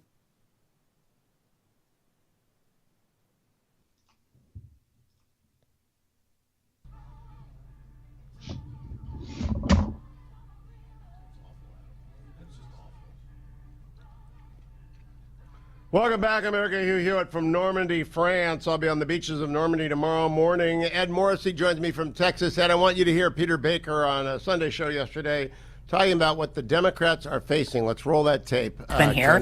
They're not going back. Peter, final to you. How does this loom and weigh in over the midterms? Because this is an issue that is not going away. Well, it's not going away, to Aaron's point. COVID's not done with us. I think we're done with mandates. The Biden administration is just as happy to have the mandates go away because they know that politically it's just a mess, but they don't want to give up the authority legally, so they're going to appeal to do that. But it hangs over everything. If COVID is on the way back, especially if these cases are spreading, I think almost everybody in my wife's family has it right now. My son has it. It means that there is a continued damper on the public mood and spirit. They want to be past this, and that has an impact on people in power. That doesn't help in an election if the public is sour about the way things are going in the country, even though you have a lot of good things you can talk about. Fantastic panel. Thank you all. Tough road ahead for Democrats. That's an understatement, Ed. And I don't believe, by the way, I don't think anyone is concerned about COVID. I think COVID has become, France isn't very concerned about COVID at all. I was in the d'Orsay Museum on Friday, and there were 1 million people in there. It was crowded. The Whistler exhibition opened up. There was another exhibition of Gaudi. And so there were France's spring holidays underway, and people were out en masse. It just seems to me the world is over. What do you think? No, I think you're right about this. And I think part of the reason is that you don't have the hospital admissions. You don't have the deaths that are occurring. This has become a hard cold, a mild case of the flu. And we just simply don't take intervention steps against the flu like we do with COVID. And I think people are recognizing the fact that, yes, we've got new variants. Yes, they are more transmissible than the original variants, but they're also a lot milder. And people are at a lot less risk. And this is the time. If you're not going to change now, it will never change. And I think people are starting to wake up to that fact and realize that you got people stuck here in this loop of, we're never going to take a risk. We're never going to say that it's over because we want to hold on to the power. Yeah, and so the reality, I also have a theory that the reality of war in Ukraine, COVID was terrible when it started, when we had no therapies, when we had no idea what it was going to do, how far it would spread, and people had a fear factor. Now we have a pretty good grip on it. The variants are not as deadly. We have vaccines. We have lots of interventions, lots of medical approaches to it. Some people still sadly die. They typically have underlying conditions. I don't know of a single healthy person in a year who went from healthy to death as a result of COVID. On the other hand, I see 9,000 bodies buried outside of Mariupol, and I say to myself, the world is in a real serious position. And I also ask the people I'm traveling with, how many of you really, I want to ask you, Ed, have you thought much about whether or not Putin would use a tactical nuclear weapon? Yeah, I've thought about it quite a bit. And I think he will. If he feels like his back is up against the wall and he's got no choice but either humiliation or some way to bomb his way out from it. Yes, I'm very concerned about it. And so what would that do to the world if he'd used one in Kyiv? Or one in Kharkiv? Yeah, I think that it changes a lot of calculuses about what the response is going to be. I don't know that that the world can just sit by and allow him to do that. I know that there's a lot of people, Robert O'Brien, we talked about this last week. Robert O'Brien wrote a really good column. Secretary Pompeo, yeah. And then we talked about it with Secretary Pompeo. And I got a lot of pushback on this and say, well, so what do you want to do? Go to war? And it's like, well, if you don't do something, when people are using tactical nuclear weapons on civilian areas, then there is no deterrent at all. There's no deterrent to this. You may as well dismantle your entire force, because what you're saying is we will be held hostage to anybody with one nuke. And that's a problem. That's a huge problem. There's got to be consequences for that. It can't just be another round of sanctions. I mean, there's got to be significant consequences to that.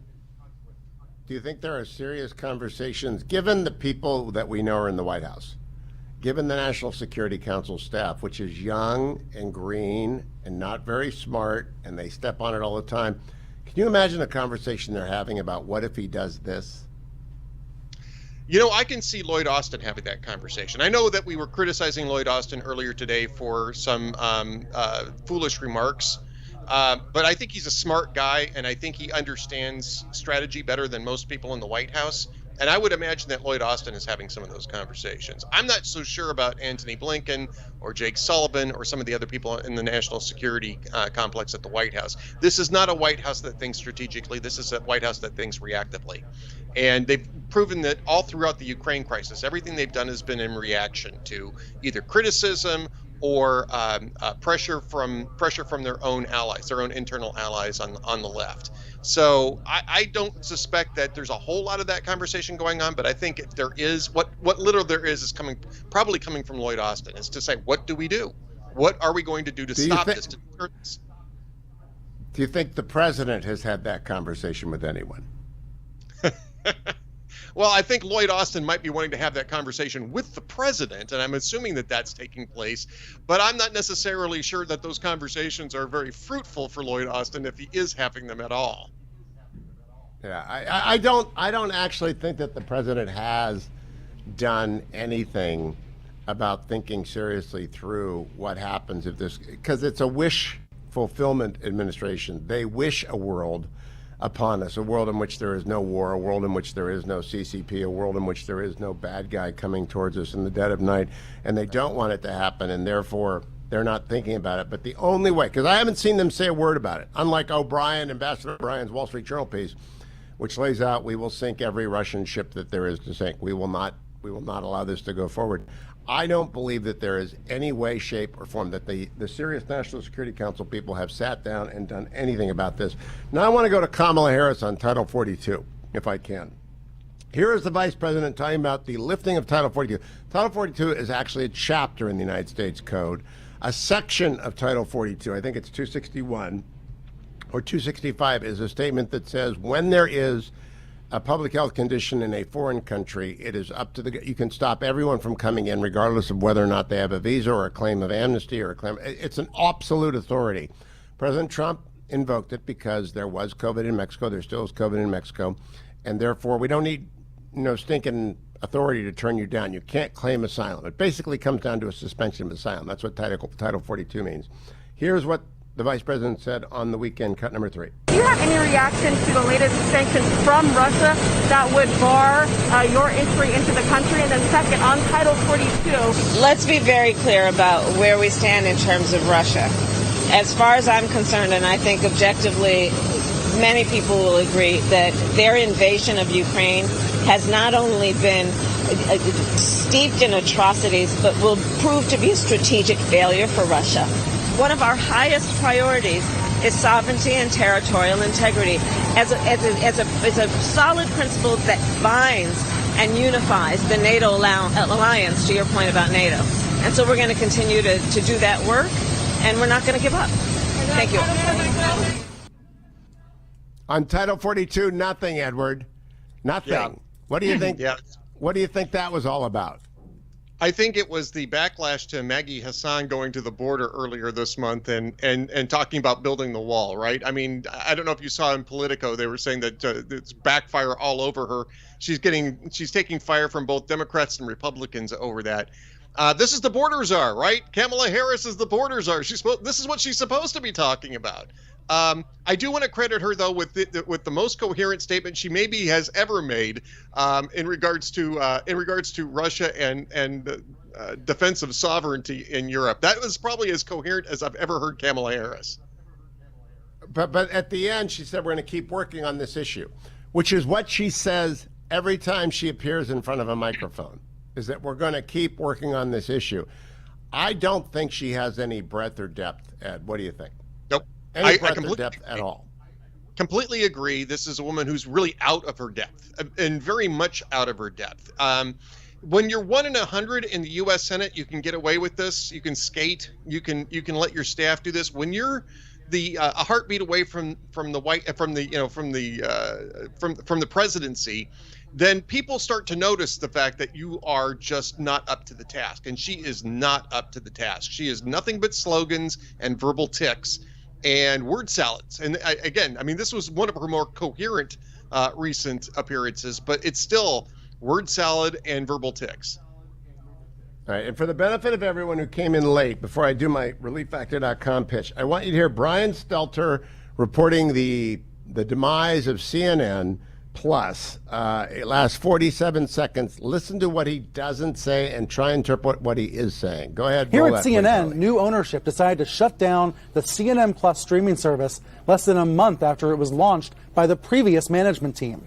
The U-turn was front-page news, stunning news, and painful news for everyone involved. Years of development possibly down the drain. Some of the shows may never be seen. Hundreds of staffers may be laid off, though the company is trying to place many of them in new jobs. Amid these bruising headlines, folks are trying to make sense of it, and some partisans are leaping to predictable talking points about politics. But the truth is, this was a corporate move. This CNN Plus service was doomed because of the timing of a merger and clashing streaming strategies. The new owner of CNN, Warner Brothers Discovery, has big plans to combine multiple streaming platforms to make one big challenger for Netflix. Now, I want to go back. His excuse, and I just could play this. I might play this more next hour. We're going to talk with Charlie Dombek of Key City Capital after the break, great sponsor of the show. But I think his argument is this is part of a strategy to make one big platform. If it had taken off, if it had promise, if it was profitable, would new ownership have killed it? No, not at all. They weren't signing people up. It was a bad idea to start with. This isn't a corporate clash between streaming strategies. This was just a really bad idea. I would even say it's really not about the content on CNN Plus, except to the extent that it wasn't compelling content. It's not about the people who were working on it. I'm sure they worked very hard on it, but it wasn't compelling content. It was in service to an idea that was just flat out wrong. People are not going to pay a premium for non-news. And that's exactly what they discovered when they finally rolled this thing out for 23 days. Now, if I was Brian, I would have said, look, I don't think this reflects poorly on Chris Wallace or Casey or any other, or me. I don't think it reflects on the content at all. I think it reflects on, although that content, some of you are glad to see it fail. I see your comments. I see your Twitter. Right wing thinks we're left wing, but it's got nothing to do with our bias. It's got everything to do with whether or not you will pay for right wing or left wing bias. Peacock and Fox don't charge. Fox News streaming service, Fox, whatever they call that. I'm not Fox sure what Nation. they call it.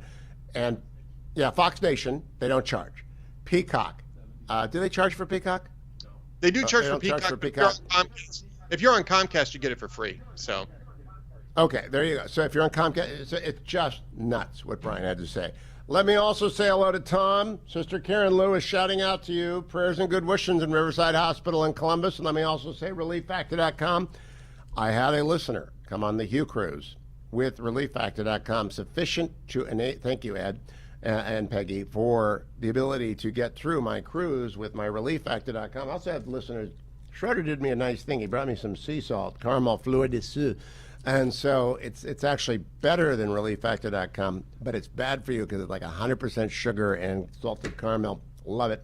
But if you need relieffactor.com, if you're getting older, if you're exercising, you're walking up and down Normandy's hills, go and get it. $19.95 is the starter pack. Go and try it. Enjoy it. Coming back with Charlie Dombek from Texas. Ed will take a little break here from the time. We'll be back at the top of the third hour with Ed Morrissey. Don't go anywhere, America. I'm Hugh Hewitt. Portions of the Hugh Hewitt Show are brought to you in part by Key City Capital.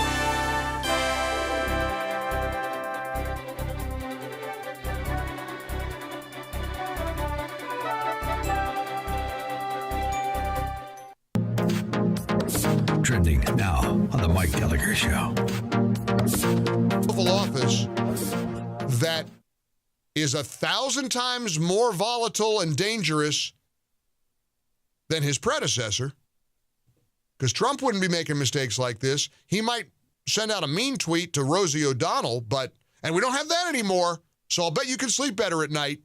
I'll bet the people of Ukraine are glad that Twitter took away Donald Trump's account. I'll bet you they're really thinking about the election process and how we upended the election of November of 2020 and saw Biden, Mr. Grandpa Joe, out of his Wilmington, Delaware basis with the most votes any president in the history of America ever got. Yeah, right. Right. Keep up with what's trending. Subscribe on YouTube and at rumble.com.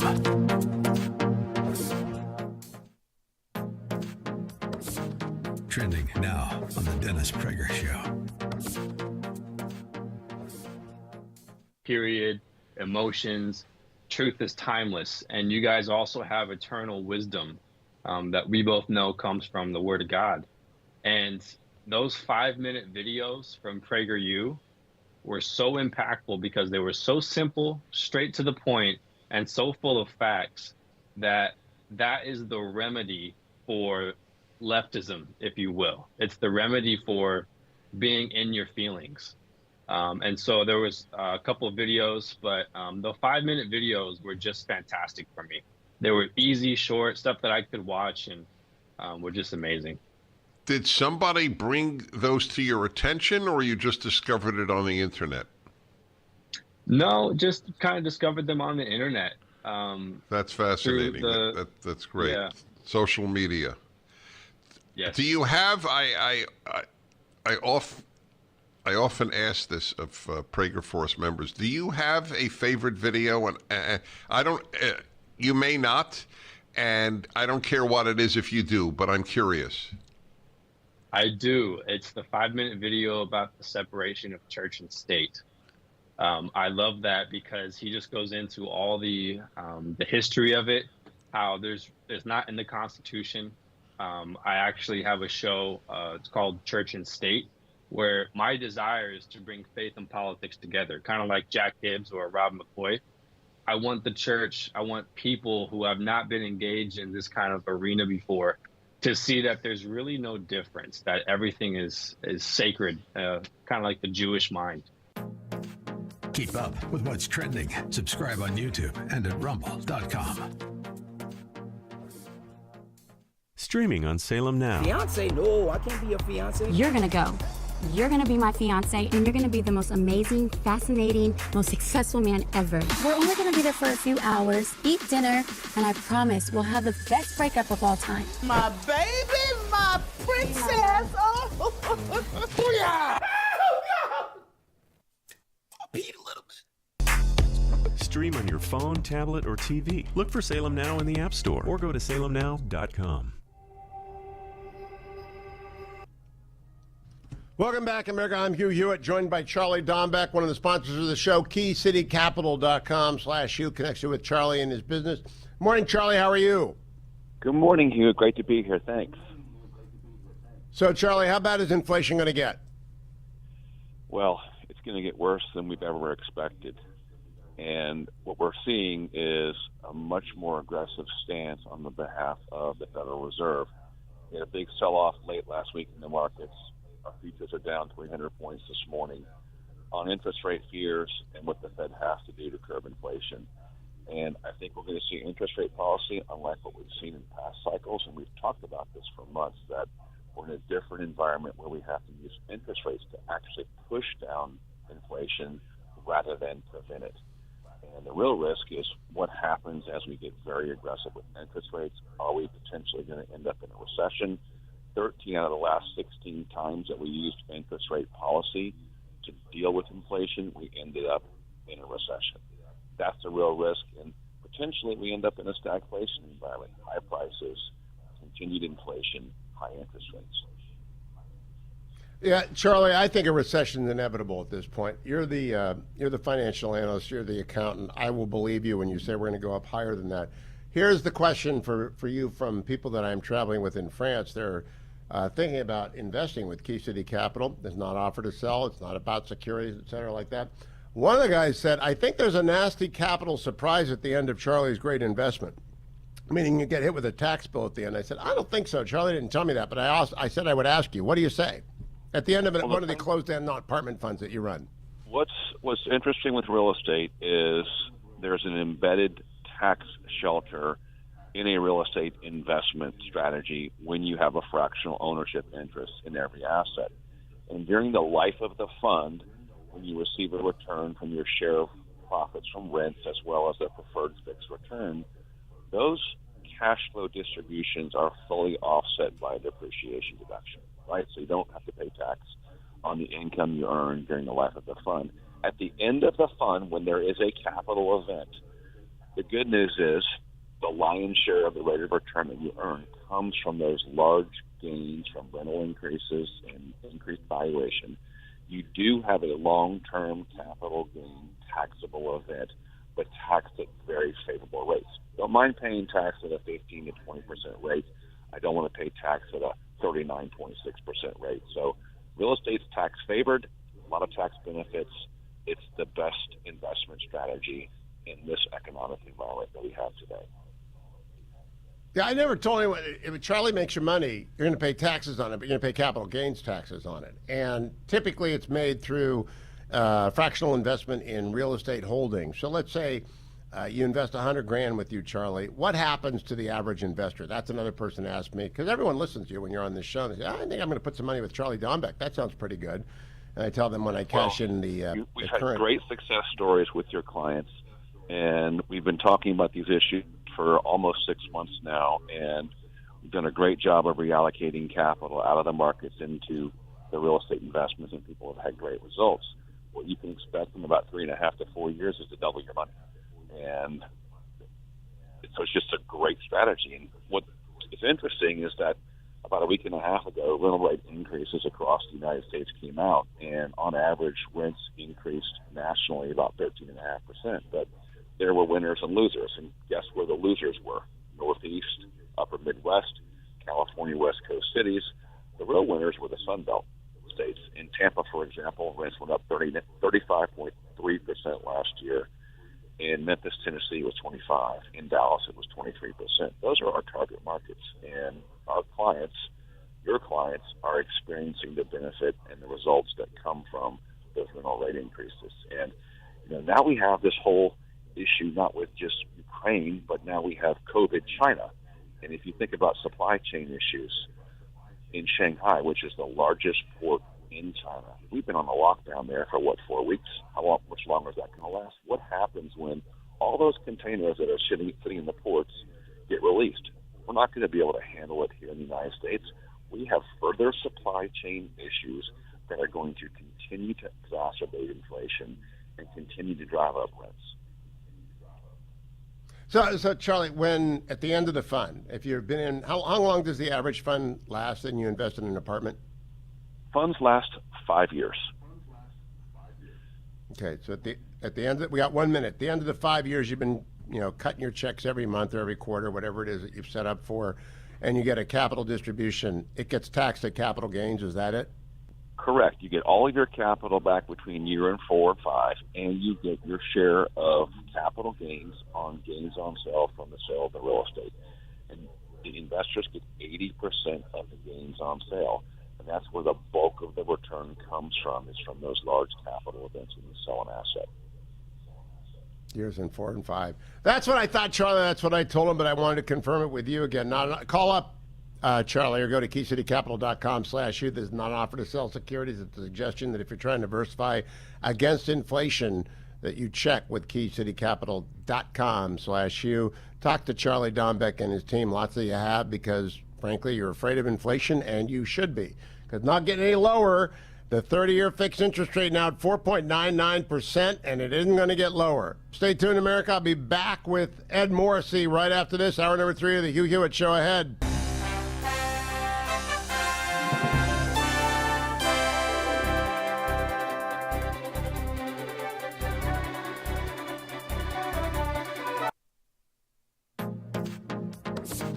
Trending now on the Dennis Prager Show. It has to be accompanied by zinc hydroxychloroquine. Why didn't they rapidly have clinical trials on that? Would therapeutics be better than vaccinations? Atlas said we need accountability on the people in pharma who didn't show fully the data. We don't have the full set of data from the CDC on complications from the vaccines. Why not? We've had hundreds of millions of doses of these vaccines administered.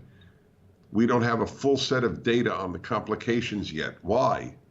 What kind of scientific process is that? Keep up with what's trending. Subscribe on YouTube and at rumble.com. Judge Thomas, you solemnly swear to tell the truth, the whole truth, and nothing but the truth, so help you God. I do. I was under constant attack. You're not really black because you're not doing what we expect black people to do. This is the wrong black guy. He has to be destroyed. So you'd still like to serve on the Supreme Court?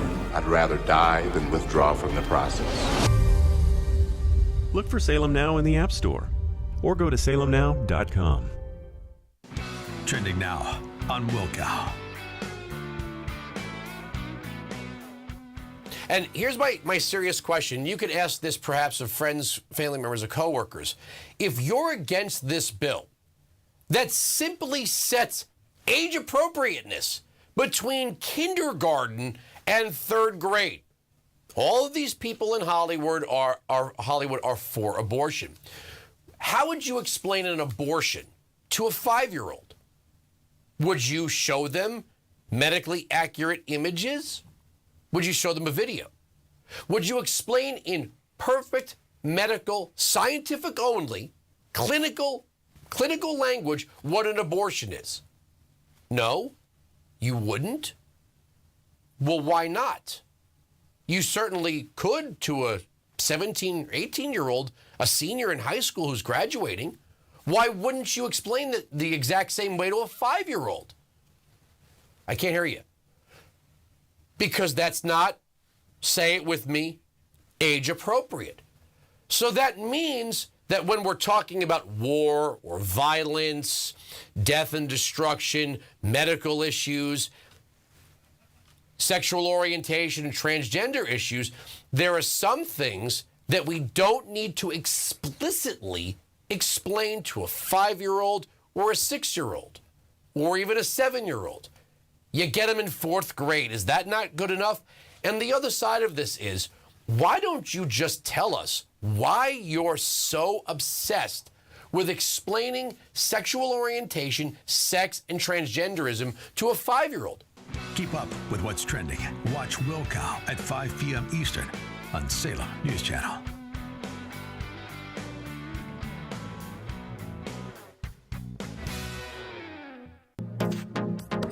Trending now on the Mike Gallagher Show.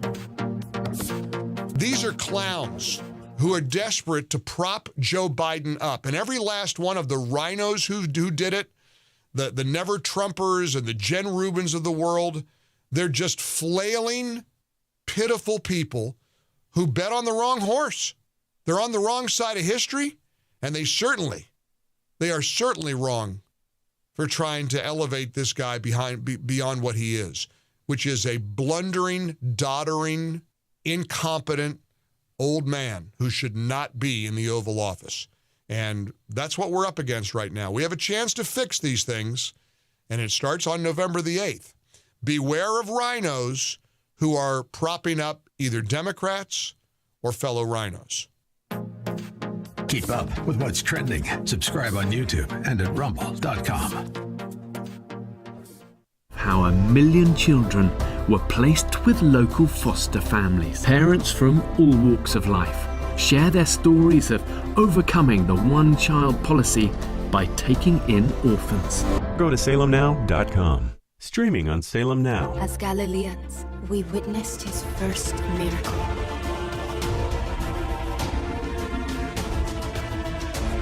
He warned us that a time of great deception would come. But we must hold on to our faith. That one day he would return to save us from the end of the world.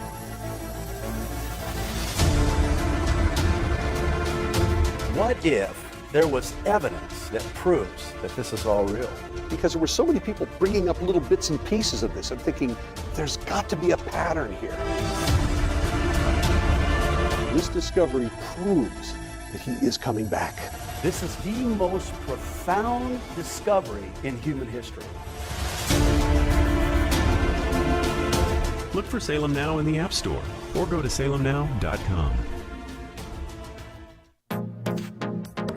Trending now on the Mike Gallagher Show.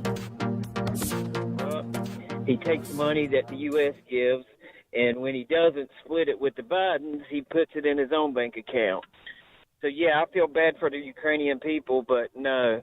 I mean, what are we going to do? Just go to the Federal Reserve and fire up the old money machine printer? You know, I tend to agree with him. On the other hand, it's hard not to see the utter devastation, humanity, and the strength, the bravery of these Ukrainian people who are standing up to Russia's atrocities. I told you this a couple weeks ago. A Ukrainian that I met in Florida. Guy told me, he said, listen, Americans don't really quite fully get Zelensky. Zelensky is not exactly Mother Teresa. That came from a Ukrainian.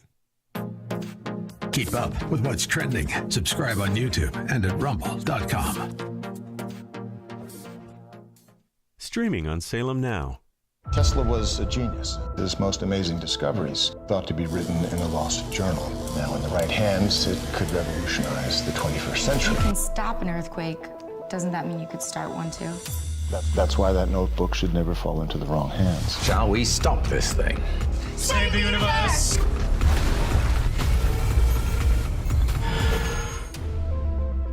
Look for Salem Now in the App Store or go to salemnow.com. You called your son, and you personally promised him you would be here. Prayer is a powerful thing, Ethan. It really does work, if you believe. Look for Salem Now in the App Store or go to salemnow.com. Trending now on the Mike Gallagher Show. Stressed? But now she's got this to deal with because that's the point. It's how cruel they are. That's how vicious and mean-spirited and cruel the Adam Kinzingers and the Liz Cheneys and the Bob Woodwards of the world are. They're a vicious, vicious bunch. Let me give you another example in reminding you of why you're on the right side during these extraordinary times. I don't know who Dana Gould is. Never heard of him. He's got a podcast of some kind, and he's a comic. But he sent out a tweet that went viral for all the wrong reasons. His tweet said, and I quote, thinking about Rush Limbaugh and how now that he's dead, you never, ever hear about him. No one mentions anything he did because what he did had no value. It contributed nothing worthwhile to the culture, nothing of lasting value. Again, with all due respect to Dana Gould, who I've never heard from, I'm not sure what you've contributed to society. I don't know how many millions and millions of dollars you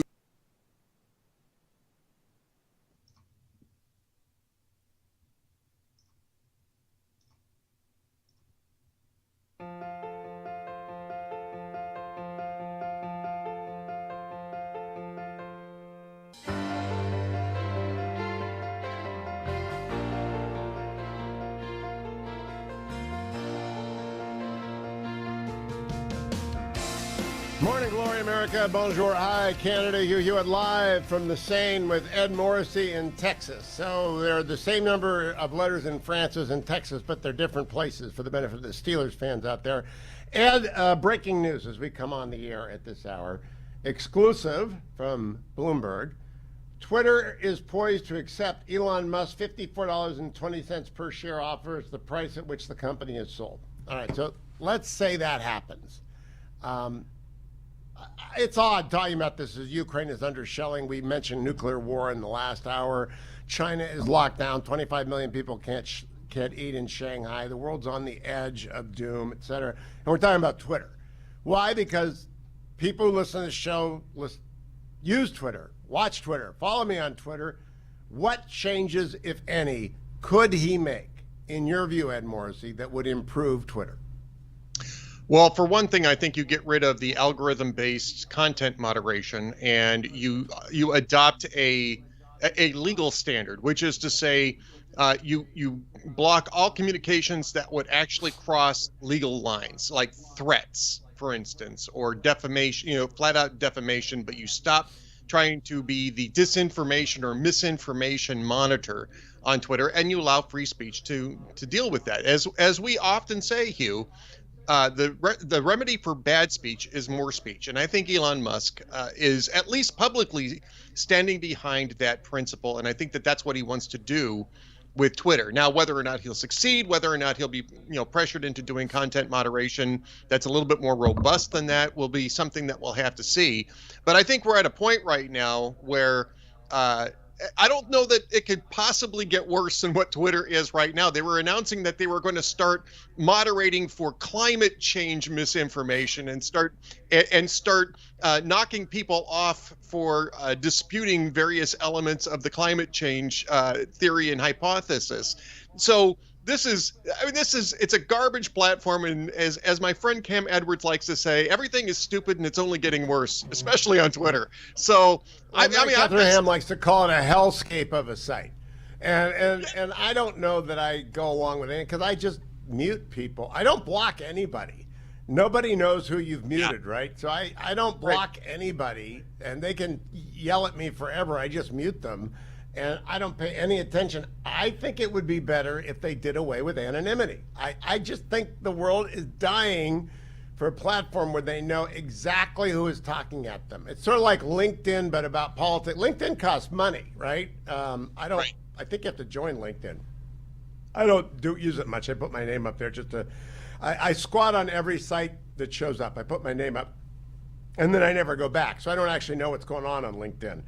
But it would be useful if there was no one anonymity, and if I could tell who was the person I knew a little bit about them. It's like talking to people on the radio. I know they're anonymous, but I have an ear for people. And by the way, if you are an advocate of Twitter, 1-800-520-1234, not accepting Elon's bid, or if you're in favor of Musk getting the bid accepted, call us at 1-800-520-1234. So what about, now, we work for Salem Media, both Ed and I do. Right. And Ed runs Hot Air. He's the executive editor. He's also a columnist at townhall.com. Am I right about that, Ed? I'm not a columnist at townhall.com. I'm senior editor at hotair.com, and I'm on the editorial board for Salem Radio News too. So, yeah. All right, and so is there any other title I need to give you? Are you a tuba player in the Minnesota Symphony or anything like that? Chief bottle washer and third spear carrier on the right, man. He's the author of Painting the Map Red. He's not the author of Painting the Map Red. I wrote Painting the Map Red. I'm the author of Going Red. Going Red. So the deal is I want to get rid of anonymity, but of course we use anonymity at townhall.com, so we would be caught between a rock and a hard place. The Washington Post allows anonymous users to register, and they fill up the comments with garbage. Comments are clicks and time spent, and so they're ad watchers. So your advertisers like anonymous comments. But I think the site that moves away from them will prosper. What do you think of my idea? Well, I know that Powerline, Fine Blog, one of the original blogs, right? Powerline, they imposed a no anonymity rule, I believe, in their comment sections for a while. I'm not sure if they're still enforcing that or not, but it did apparently help clean things up. It's tough because it's not just the commenters at the town hall sites that are anonymous. We have some authors that are anonymous. So it's a little difficult for us to impose that kind of a standard. I actually don't think that that's really the issue. I think what you need to have is people who are invested in their ability to comment. So it should be like, if it was me, I would say, well, if you're a subscriber, then you can comment. The problem with Twitter, though, is that nobody's going to subscribe to this thing. Maybe journalists will subscribe to it, but as soon as the Twitter base disappears because you've required people to pay for it, journalists aren't going to be there either. So that's not going to be a change that Elon Musk makes. I think he's actually looking to broaden this, and he's just saying, look, free speech is a good in and of itself. We need to encourage free speech. It doesn't matter to me whether you're anonymous or not. And I'm going to presume that we're only going to moderate for things that would be actually legally actionable.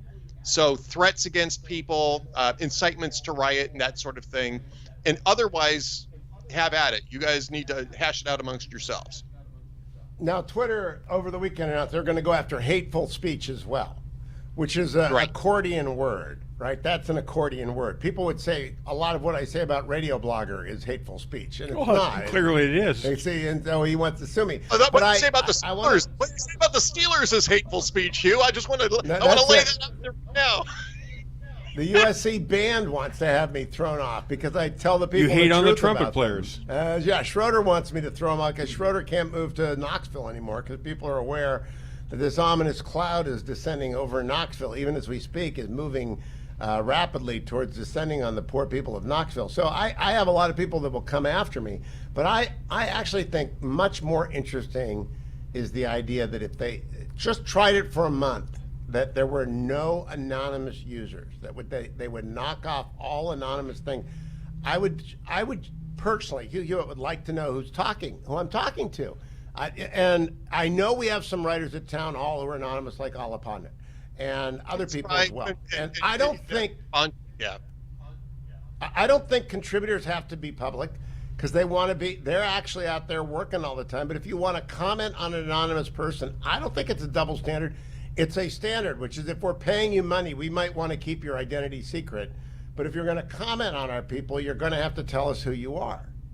Well, I mean, honestly, I'm not sure that's the great solution either. Because first off, how do you confirm that they are who they say they are without forcing them to pay for the service? How do you confirm their identity? And secondly, for most people, their identity is it's a secondary issue to what it is that they're saying. And I actually don't think that the anonymity of it is the biggest problem. I think the biggest problem here is just the fact that you've got an expectation now that there's a moderation that is going to favor one particular viewpoint, and it disenfranchises and it disadvantages competing viewpoints. And so it allows for people to start flagging tweets in this particular case in order to invoke the algorithms, in order to get people booted off, because they know that those algorithms are going to already be calculated against certain viewpoints. And that is what the real problem is with Twitter, is that system where you get a whole bunch of people who flag things, and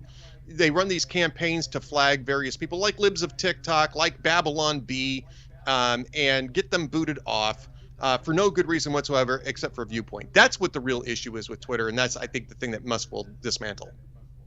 Did people complain about Babylon Bee?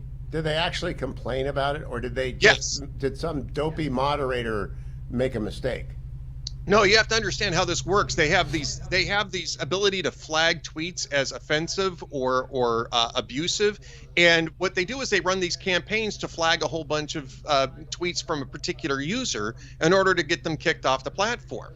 And it's completely an activist project to do these sorts of things. So you've got these people who are running these campaigns to attack various contributors on Twitter and interfere with their ability to operate on the platform. So this is taking advantage of a system that Twitter set up. It's basically a snitch system, right? It's basically a whole bunch of... And that's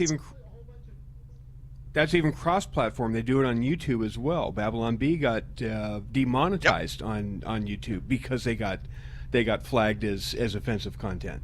So it happens across the board. The idea of content moderation is absurd. You can't moderate content except for the FCC moderates content, which I wouldn't mind the FCC rules being used on Twitter either, which means it's 7 deadly words that you cannot use online. They're vulgar, they're obscene, they're profane. I wouldn't be able to use that. And I think we have a problem with intimidation. And we'll come back after the break and talk about intimidation. Don't go anywhere. Elon Musk looks like he's going to own Twitter and spaceships, so we're going to send Twitter to Mars. That's the next story. Don't go anywhere, America. I'm Hugh Hewitt, and Ed Morrissey is with me from France and Texas. What a show.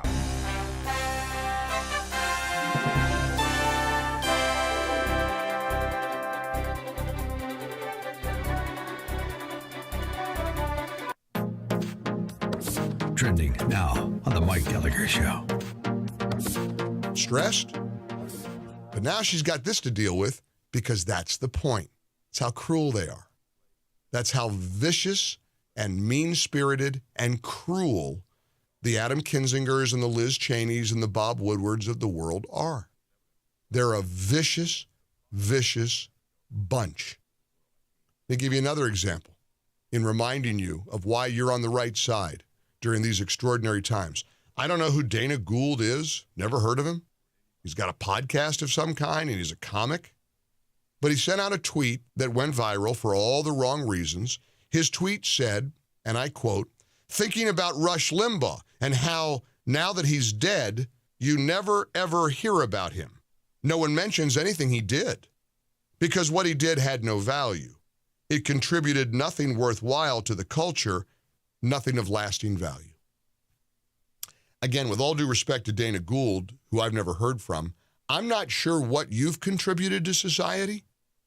I don't know how many millions and millions of dollars you've directed to charities and the philanthropic works that Limbaugh did during his too brief a time on this planet. But I'm going to go out on a limb and think that you don't even have a fingernail worth of merit in terms of contributions to society compared to the late Rush Limbaugh. But again, it's the cruelty, it's the viciousness of the left that matters. That's what stands out. They are a vicious, vicious bunch. Keep up with what's trending. Subscribe on YouTube and at rumble.com. The Democratic Party somehow has convinced black people that they're the good guys. Never mind the skanky history of the Democratic Party. That was a party of slavery. They're racist, racist, racist. Everything's racist. Look for Salem Now in the App Store or go to salemnow.com. Streaming on Salem Now. Award-winning filmmakers Stephen Barber and Matthew Housley, along with producer Tamara Henry, bring you the world's most dangerous paper route. Never-before-seen images from legendary Stars and Stripes military newspapers. In a way, the hometown newspaper of the U.S. military. Everybody read it. In the field, and particularly, people were hungry for it. And there were no punches pulled. We knew what was going on in the States. Don't worry about the bullet with your name on it. Worry about those flying around that say to whom it may concern. I had a choice between going to Armed Forces Network or to Stars and Stripes, and I picked Stars and Stripes. Join Vanilla Fire Productions as they head downrange to Afghanistan, Iraq, and Kuwait to follow the world's most dangerous paper route. Look for Salem Now in the App Store or go to salemnow.com. If I were to pick the most consequential conservative of the modern era, it would be Roger Ailes. So is he the pit bull of American politics? When Roger Ailes is on your team, you win. Go to salemnow.com. Trending now on the Mike Gallagher Show. These are clowns who are desperate to prop Joe Biden up. And every last one of the rhinos who did it, the never Trumpers and the Jen Rubins of the world, they're just flailing, pitiful people who bet on the wrong horse. They're on the wrong side of history, and they are certainly wrong for trying to elevate this guy beyond what he is, which is a blundering, doddering, incompetent old man who should not be in the Oval Office. And that's what we're up against right now. We have a chance to fix these things, and it starts on November the 8th. Beware of rhinos who are propping up either Democrats or fellow rhinos. Keep up with what's trending. Subscribe on YouTube and at rumble.com. When you look at what SpaceX has done with their reusable rockets, we are seeing science fiction of the 1950s coming to life.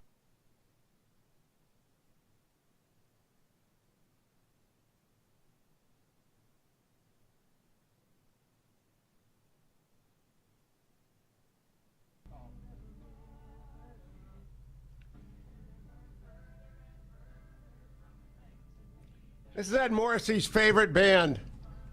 Welcome back, America. Loggins in Messina. Ed Morrissey, I'm going to tell you about a time that Kenny and I... Never mind, I'm not going to get into that. Ed Morrissey, nobody likes to hear about my old music gigs. They really Ed don't. Morrissey, nobody wants to hear about that. Do you believe in shadow banning? Yeah, Do you I think it happens. happens. Yes, I do. Yes, I think it happens. I think Okay, they have an define algorithm. it. We're debating. Schroeder is here, so he's wrong. Mark is here, and he's not interested. And so what do you think actually happens with shadow banning? What does that term mean to you? What it means to me is that there's a throttling down of the reach of tweets of certain users that are considered problematic. So they're not fully banned. They can still tweet, but there's an algorithm which restricts their propagation on the platform, and people don't see the replies, people don't see the tweets, and I also think that helps to suppress the natural growth of followers for some accounts too. Well, what's interesting to me, the only thing I think that I know that Twitter's done bad is they banned former President Trump. That was out and out censorship of a former head of state who might be a future head of state in government, and they threw him off because they didn't like him. And Yeah, he well, he Khamenei, by the way. Well, keeping Ali Khamenei's account active on Twitter at the same time, yeah. Right. Khamenei being, for the benefit of the Steelers fans, the leader of Iran who wants to destroy Israel and the United States. And Putin and Xi. Yeah, and they all got it, but Donald Trump had to go because the people in Silicon Valley were so upset. But I have never believed that, for example, I have 190,700 followers. I don't think they hold down the number of people that want to follow Hugh Hewitt. Do you think they hold down the number of people that want to follow conservatives generally? Yeah, not generally, but I think that there has been some throttling down of access, and that has a natural consequence of slowing down the growth of certain accounts. If you want to talk about shadow banning, you should get our friend Adam Baldwin to talk about it, because he's a guy who's experienced it, and he's got much better insight into Adam's this. mad at me right now because Adam thinks I was a scaredy cat on vaccine, so I don't know if Adam's talking to me, but he's still mad at me. Here's the one thing that Twitter did that was bad. Adam will talk to you no matter what. Even if he's mad at you, Adam will talk to you. That's the nice thing about Adam. Yeah, he's still mad at me, even though I love The Last Ship. The one thing that I think they did that was the worst is when they took the Hunter Biden story down. By the way, when I retweeted it, they did not take it down. They left me. They've never ever censored a Hugh Hewitt tweet. Even when I retweeted the banned material early on, they left that alone. When they took the Hunter Biden story down, they began to impact the news. And Adam just told me in my head, remember Andrew and Todd. So here I am to tell you that andrewandtodd.com are sponsors of the show. They lend you money to buy a house. And given that friends of my son just bought a house in Virginia for 4.99% 30-year fixed loan. That's a great loan, by the way, compared to my first loan, which was 12.5% in 1985 with the Fetching Mrs. Hewitt. So if you can get 4.99%, that's great. It's only 2% higher than if you'd done a loan in January. And I'll bet you what, it's going to be 2% lower than if you do a loan in 3 months. And so it is not a time to wait around. Get out there and call them at 888-888-1172. If you're going to buy a house, refinance a house, buy an investment property, 888-888-1172. andrewandtodd.com. So Edward, back to you. Do you think they have hurt Town Hall or Hot Air in any way? Because I just don't think Twitter does anything bad. It's just, they allow people to harass people. That's the one thing that they never ever moderate is attacks on conservatives. Like Salena Zito was driven from Twitter. Well, if you think that they're impacting the news, why wouldn't you think that they'd be using that same power to impact the people who express heterodox viewpoints? I mean, again, one of the things that Elon Musk is saying that he will do is that he will make the algorithms public, and he will have complete transparency on whatever moderation that Twitter is currently doing and what they will move to.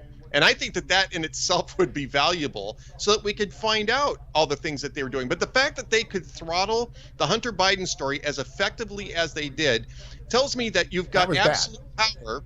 You've got absolute power, and with absolute power comes absolute corruption. So, no, I don't doubt for a second that they're using that power. We will see. Here's my metric.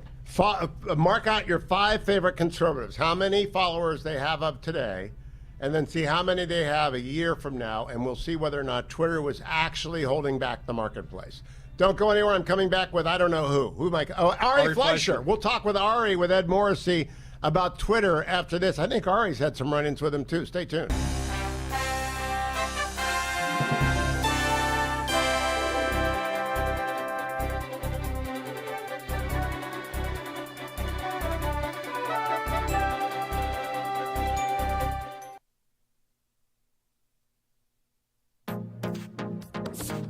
Trending now on the Dennis Prager Show. It has to be accompanied by zinc hydroxychloroquine.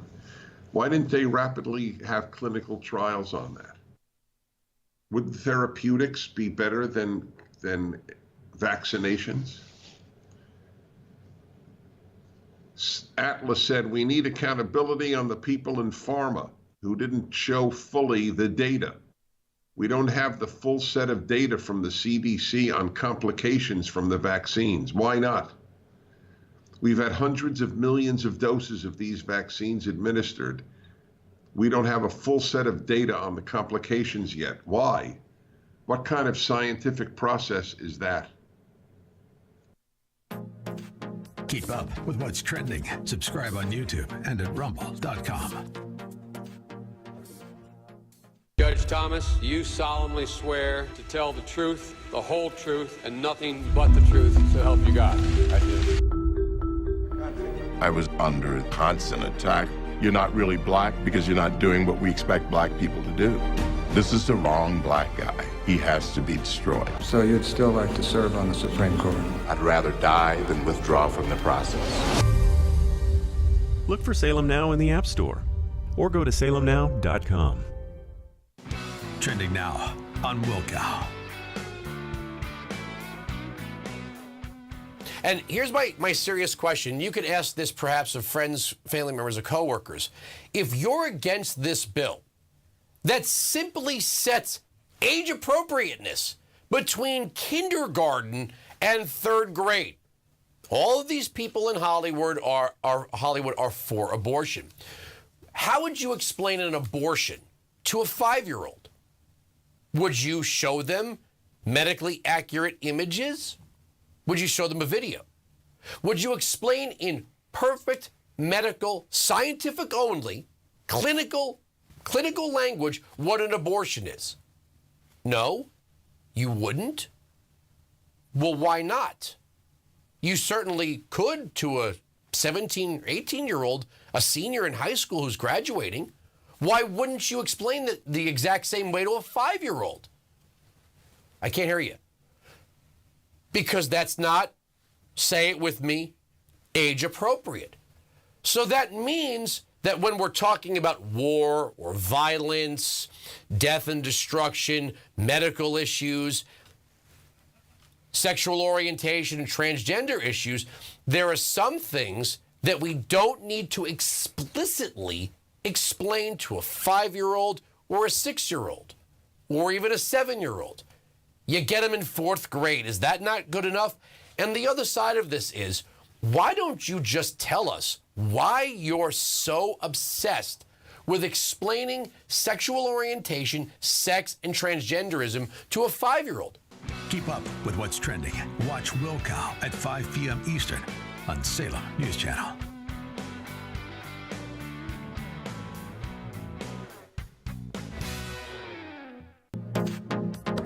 Trending now on the Mike Gallagher Show. These are clowns who are desperate to prop Joe Biden up. And every last one of the rhinos who did it, the Never Trumpers and the Jen Rubins of the world, they're just flailing, pitiful people who bet on the wrong horse.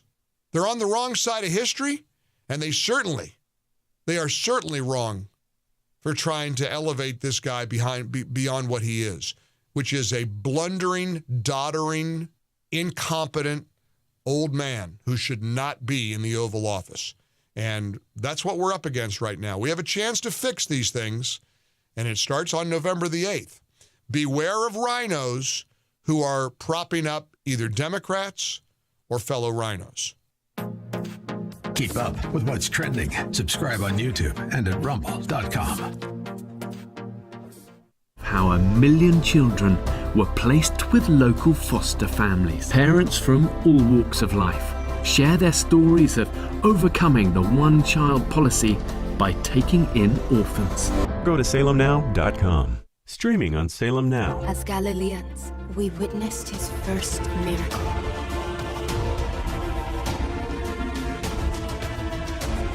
He warned us that a time of great deception would come. But we must hold on to our faith. That one day he would return to save us from the end of the world.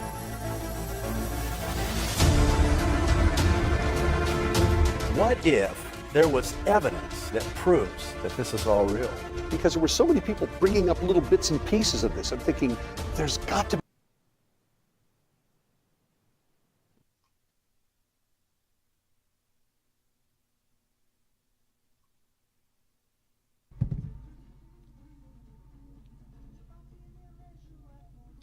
Welcome back, America.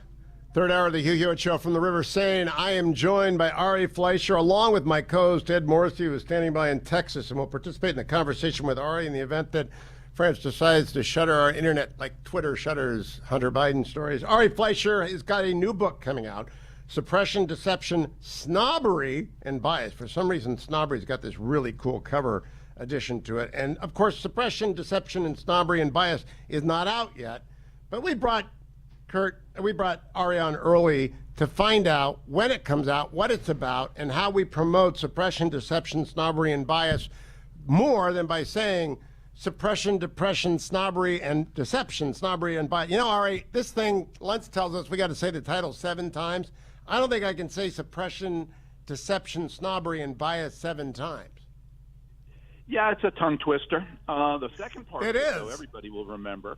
And that's why the press gets so much wrong and just doesn't care. And you know, Hugh, I wrote the book because I was fed up. It'll come out in July, but I was fed up watching the coverage of Donald Trump. Now, I think Donald Trump can be criticized. I've criticized him sometimes. I've praised him sometimes. But the press went into hyperdrive thinking that he was a threat to the country and that it was their job, their role to tell the country what to do. And they lost the trust of the American people. They'd already been losing the trust of the American people for decades because they were liberal, but they crossed the line, became activists for a cause, and the cause was to get Trump, and they totally diverted the news and ruined the industry as a result of their activism. Ruin the industry is an interesting, provocative assessment. I'm going to give Ed Morrissey a question while I get ready to play some Brian Stelter for you. Ed, go ahead. Take Ari for a second while I get this ready. Ari, thanks for joining us. Hey, look, I just talked to Bernard Goldberg just maybe about a week ago or so, author of the seminal book Bias.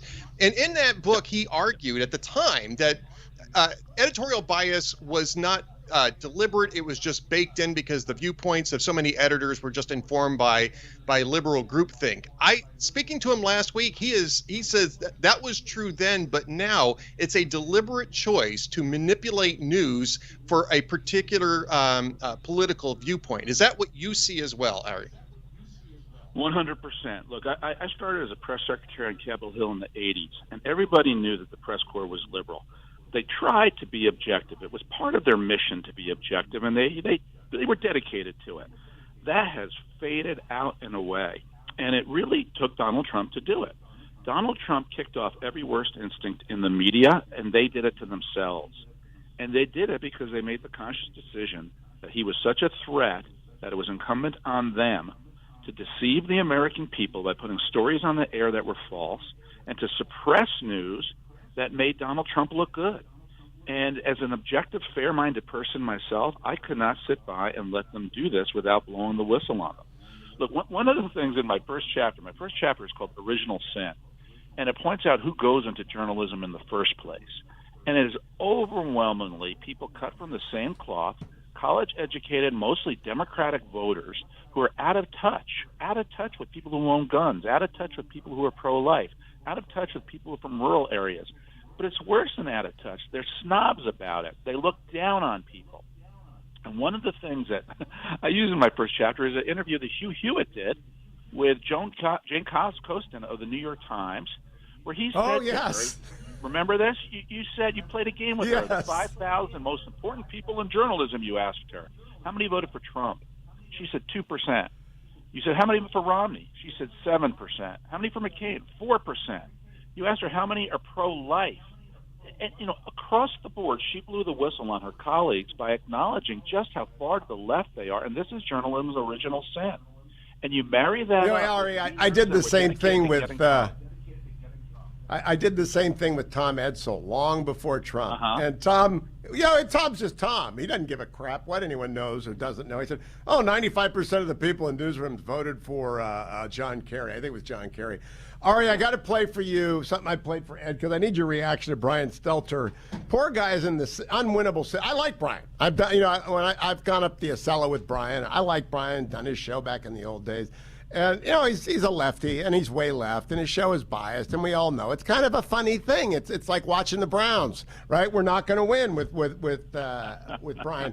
Here's how he explained CNN Plus yesterday. Here at CNN, new ownership decided to shut down the CNN Plus streaming service less than a month after it was launched by the previous management team. The U-turn was front-page news, stunning news, and painful news for everyone involved. Years of development possibly down the drain. Some of the shows may never be seen. Hundreds of staffers may be laid off, though the company is trying to place many of them in new jobs. Amid these bruising headlines, folks are trying to make sense of it, and some partisans are leaping to predictable talking points about politics. But the truth is, this was a corporate move. This CNN Plus service was doomed because of the timing of a merger and clashing streaming strategies. The new owner of CNN, Warner Brothers Discovery, has big plans to combine multiple streaming platforms to make one big challenger for Netflix.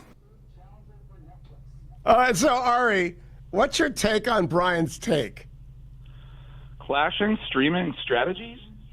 I mean, you talk about deception. The reason, and it's so simple, is because nobody wants to watch CNN.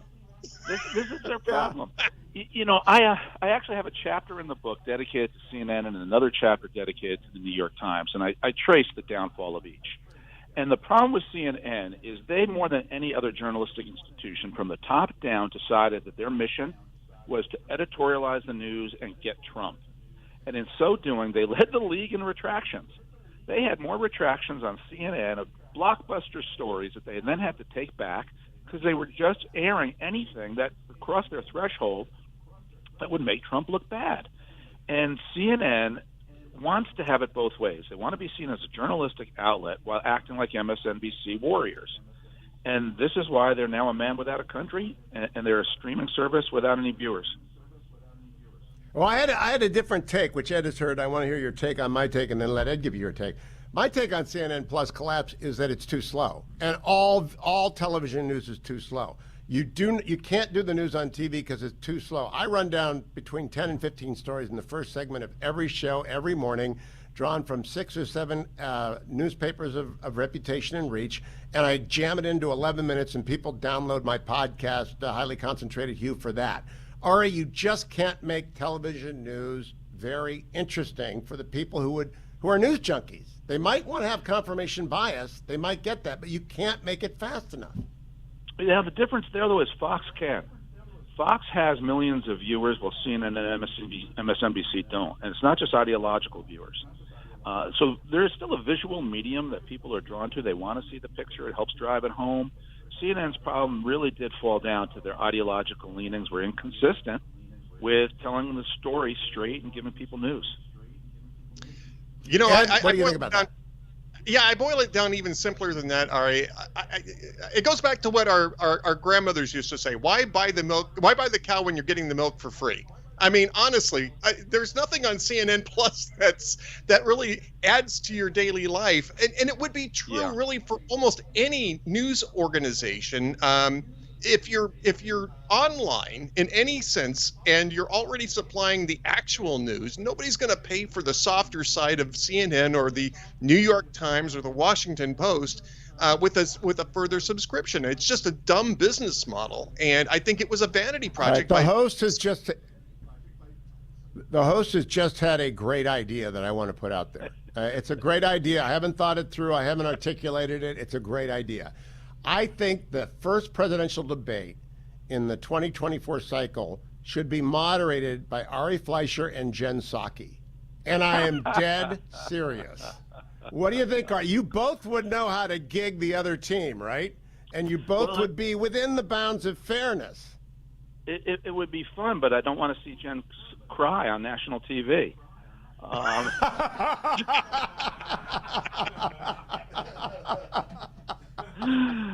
But you need to have you've got to have a skill set. You got to be able to move fast. You got to know the issues. You got to be credible. Both of you have been in the podium, so you know how to frame questions. Ed, what do you think of my brilliant idea?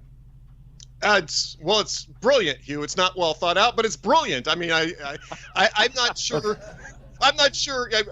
Is this pay-per-view? Because it sounds like there'd be more of a debate between Ari and Jen than there would be. I'm not sure that the presidential candidates would be able to get a word in edgewise. I think Ari and Jen. Oh, no.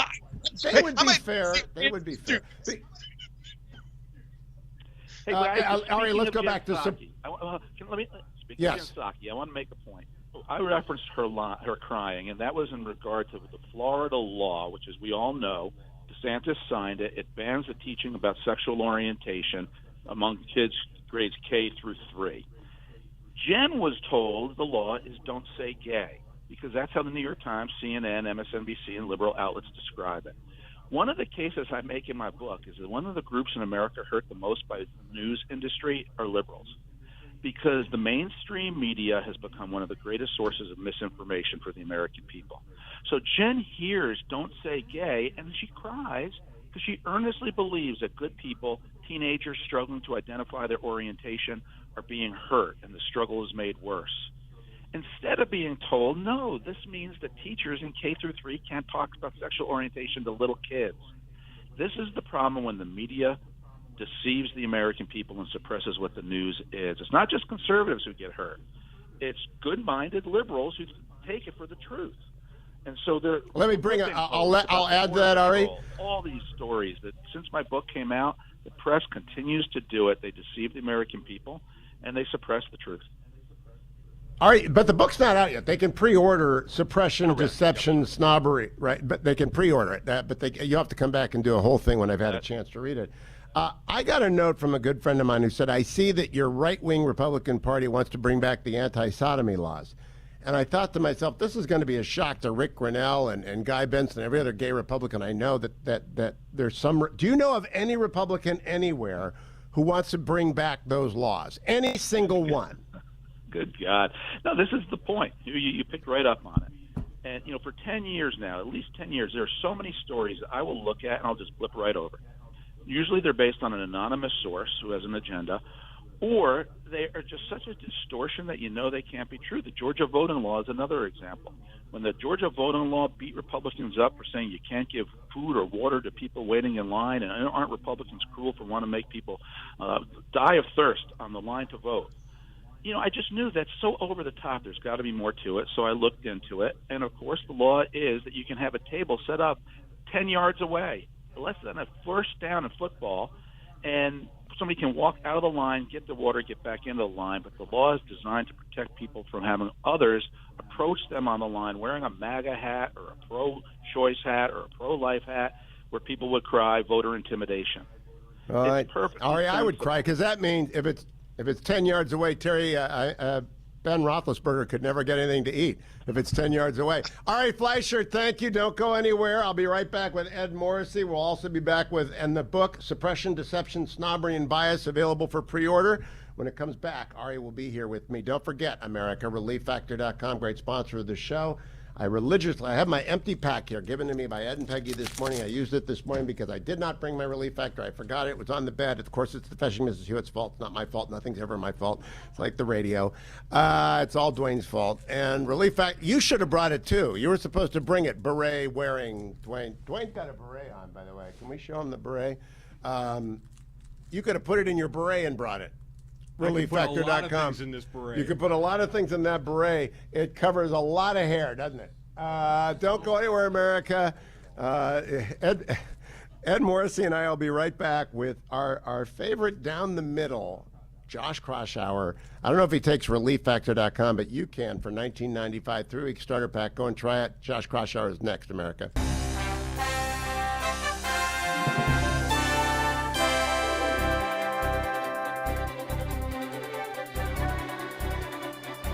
The Democratic Party somehow has convinced black people that they're the good guys. Never mind the skanky history of the Democratic Party. That was a party of slavery. They're racist, racist, racist. Everything's racist. Look for Salem Now in the App Store or go to salemnow.com. Streaming on Salem Now. Award-winning filmmakers Stephen Barber and Matthew Housley, along with producer Tamara Henry, bring you the world's most dangerous paper route. Never-before-seen images from legendary Stars and Stripes military newspaper. In a way, the hometown newspaper of the U.S. military. Everybody read it. In the field, in particular, people were hungry for it. And there were no punches pulled. We knew what was going on in the state. Don't worry about the bullet with your name on it. Worry about those flying around that say to whom it may concern. I had a choice between going to Armed Forces Network or to Stars and Stripes, and I picked Stars and Stripes. Join Vanilla Fire Productions as they head downrange to Afghanistan, Iraq, and Kuwait to follow the world's most dangerous paper route. Look for Salem Now in the App Store or go to salemnow.com. If I were to pick the most consequential conservative of the modern era, it would be Roger Ailes. So is he the pit bull of American politics? When Roger Ailes is on your team, you win. Go to salemnow.com. Trending now on The Mike Gallagher Show. These are clowns who are desperate to prop Joe Biden up. And every last one of the rhinos who did it, the never-Trumpers and the Jen Rubins of the world, they're just flailing, pitiful people who bet on the wrong horse. They're on the wrong side of history, and they are certainly wrong for trying to elevate this guy beyond what he is, which is a blundering, doddering, incompetent old man who should not be in the Oval Office. And that's what we're up against right now. We have a chance to fix these things, and it starts on November the 8th. Beware of rhinos who are propping up either Democrats or fellow rhinos. Keep up with what's trending. Subscribe on YouTube and at rumble.com.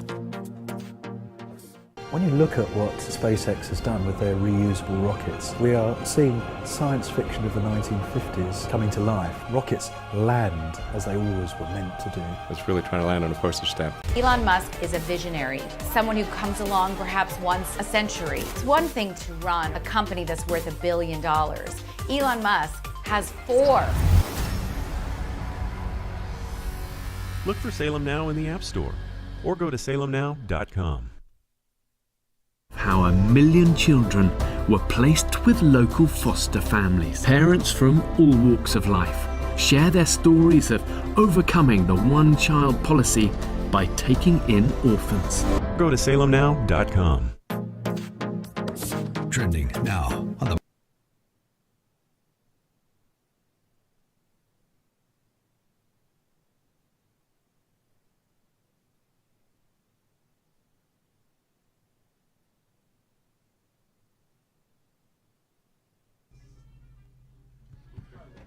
Welcome back, America. Tomorrow, Kurt Schlichter will be in for me. I'll be back on Wednesday, Thursday, and Friday from France. Generalissimo and I want to again shout out Brother Tom. Your sister, Karen Lou, has just got you in her prayers, as do our friends Carol Livingston and all of Tucson. Hang in there, buddy.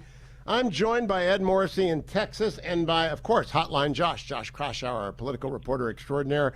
Josh, I'm in France. Ed is in Texas. You're in the Beltway. So you're in the foreign country, not me. I want to know what you think about Elon Musk taking over Twitter. Will it have any impact at all on the number of followers you have, Edward has, or I have? Look, I actually don't think there's going to be a huge amount of change. A lot of the political debate about Twitter is over censorship, moderation, what content they're allowing on the site, whether Trump gets back on Twitter. I think maybe the most politically consequential question. But, I ultimately think whether he produces value for both Twitter users and shareholders is, whether he can promote growth, whether he can actually expand the service. And that is, I think, I'm much more skeptical about that. I think, he's shown that he's an exceptional businessman, but I think a lot of folks are struggling to figure out how to make Twitter more successful. If you pander to the right, you alienate the left. If you pander to the left, you alienate the right. And, it is geared towards some power users, journalists, media people, political, operatives and activists. And I don't know how I don't know how you grow it and make money in a way that he really hopes for. So I think that's why they want to sell the Musk at a quite high stock price, as it sounds like. Well, Josh, I mean, this has generated an awful lot of hand-wringing, I would say, among people in journalism. And because it is really, honestly, most of the value in this is as a headline news service. I mean, that's the way I see this. And a lot of journalists participate in this. I am still a little bit mystified, though, why journalists really care whether or not Elon Musk owns this. If it is just a platform for free speech, this shouldn't be really. Honestly, I think they would be the least impacted by this, right?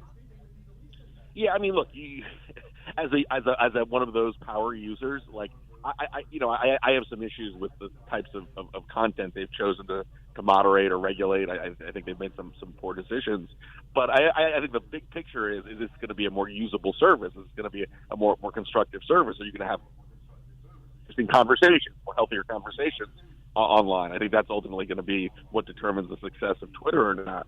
And Musk is a very interesting character. He's a successful businessman. He also has tweeted some interesting things. You kind of wonder what direction he wants to take Twitter in. I mean, I think despite all the tumult over Twitter, management has actually done a pretty good job in managing the service. Like it's a pretty good tool compared to Facebook, in my view, and compared to some of these other social media platforms that I think are just as toxic. If not more, like TikTok. Josh, that's like saying CNN did a pretty good job, except for CNN Plus. And what they did on the Hunter Biden story was such a disaster that it really hurt Twitter for long term. Here's the big question for me: if Donald Trump is reinvited to Twitter, does he go on there, or does that hurt Truth Social too much? If Twitter launches, does Rumble get hurt? Does Getter get hurt? I mean, there are people who are banking on Twitter becoming left-leaning and more left-leaning who are going to see their investments go down the drain right now, won't they, Josh? If Twitter becomes actually what they say it isn't, fair-minded, level playing field, all comers, those things just go away, don't they? Well, I mean, so the bigger question, I think, is what you lay out, Hugh. Would Trump go back on Twitter if they let him get back on Twitter? I'm not so sure about that on one hand, but on the other hand, Truth Social is not really taking off, and neither. I don't think are a lot of these other platforms. Twitter still has sort of a monopoly in the news space. I mean, the bigger problem, Hugh and Ed, is that all of the CEOs and all the corporate leaders in Silicon Valley have the same political views. And it's not just Twitter, it's Facebook, it's TikTok, it's all of these social media platforms. And I think that's the more serious challenge. I actually think Twitter has fewer problems than some of the other platforms. And I guess the risk with Musk is that he could do things that make things even worse or even more disruptive in a negative sense. But it's always good to, sometimes it's always safe to stay the course with the uncertainty that Musk would provide as CEO. But obviously they have challenges. The whole Silicon Valley ecosystem has a lot of challenges. They think they can create algorithms to moderate content, and you need to actually have smart people that understand politics and understand political opinion, and he should probably not be regulating what the New York Post is writing about Hunter Biden's laptop. He should be as light-handed as possible when you can with this stuff. 1 minute left, Ed. Josh, really quickly, do you think that this deal goes through? Looking at what's going on right now, do you think this deal goes through? It sounds like it. I mean, the Wall Street Journal, I think, just broke that the talks are ongoing, and we may hear something later today. So this is moving really fast. And look, Musk is making a good deal. I mean, he's making a good deal, and it sounds like they want to get out when the going's good. That's what I think they're going to do, is make their bank and get gone for the hills. Josh Kraushaar, Hotline Josh on Twitter, soon to be renamed Musker. And Ed Morrissey, good to have you here. Don't go anywhere, America. I will be back on Wednesday. Kurt Schlichter in for me tomorrow as I roam around Omaha Beach and the rest of Normandy.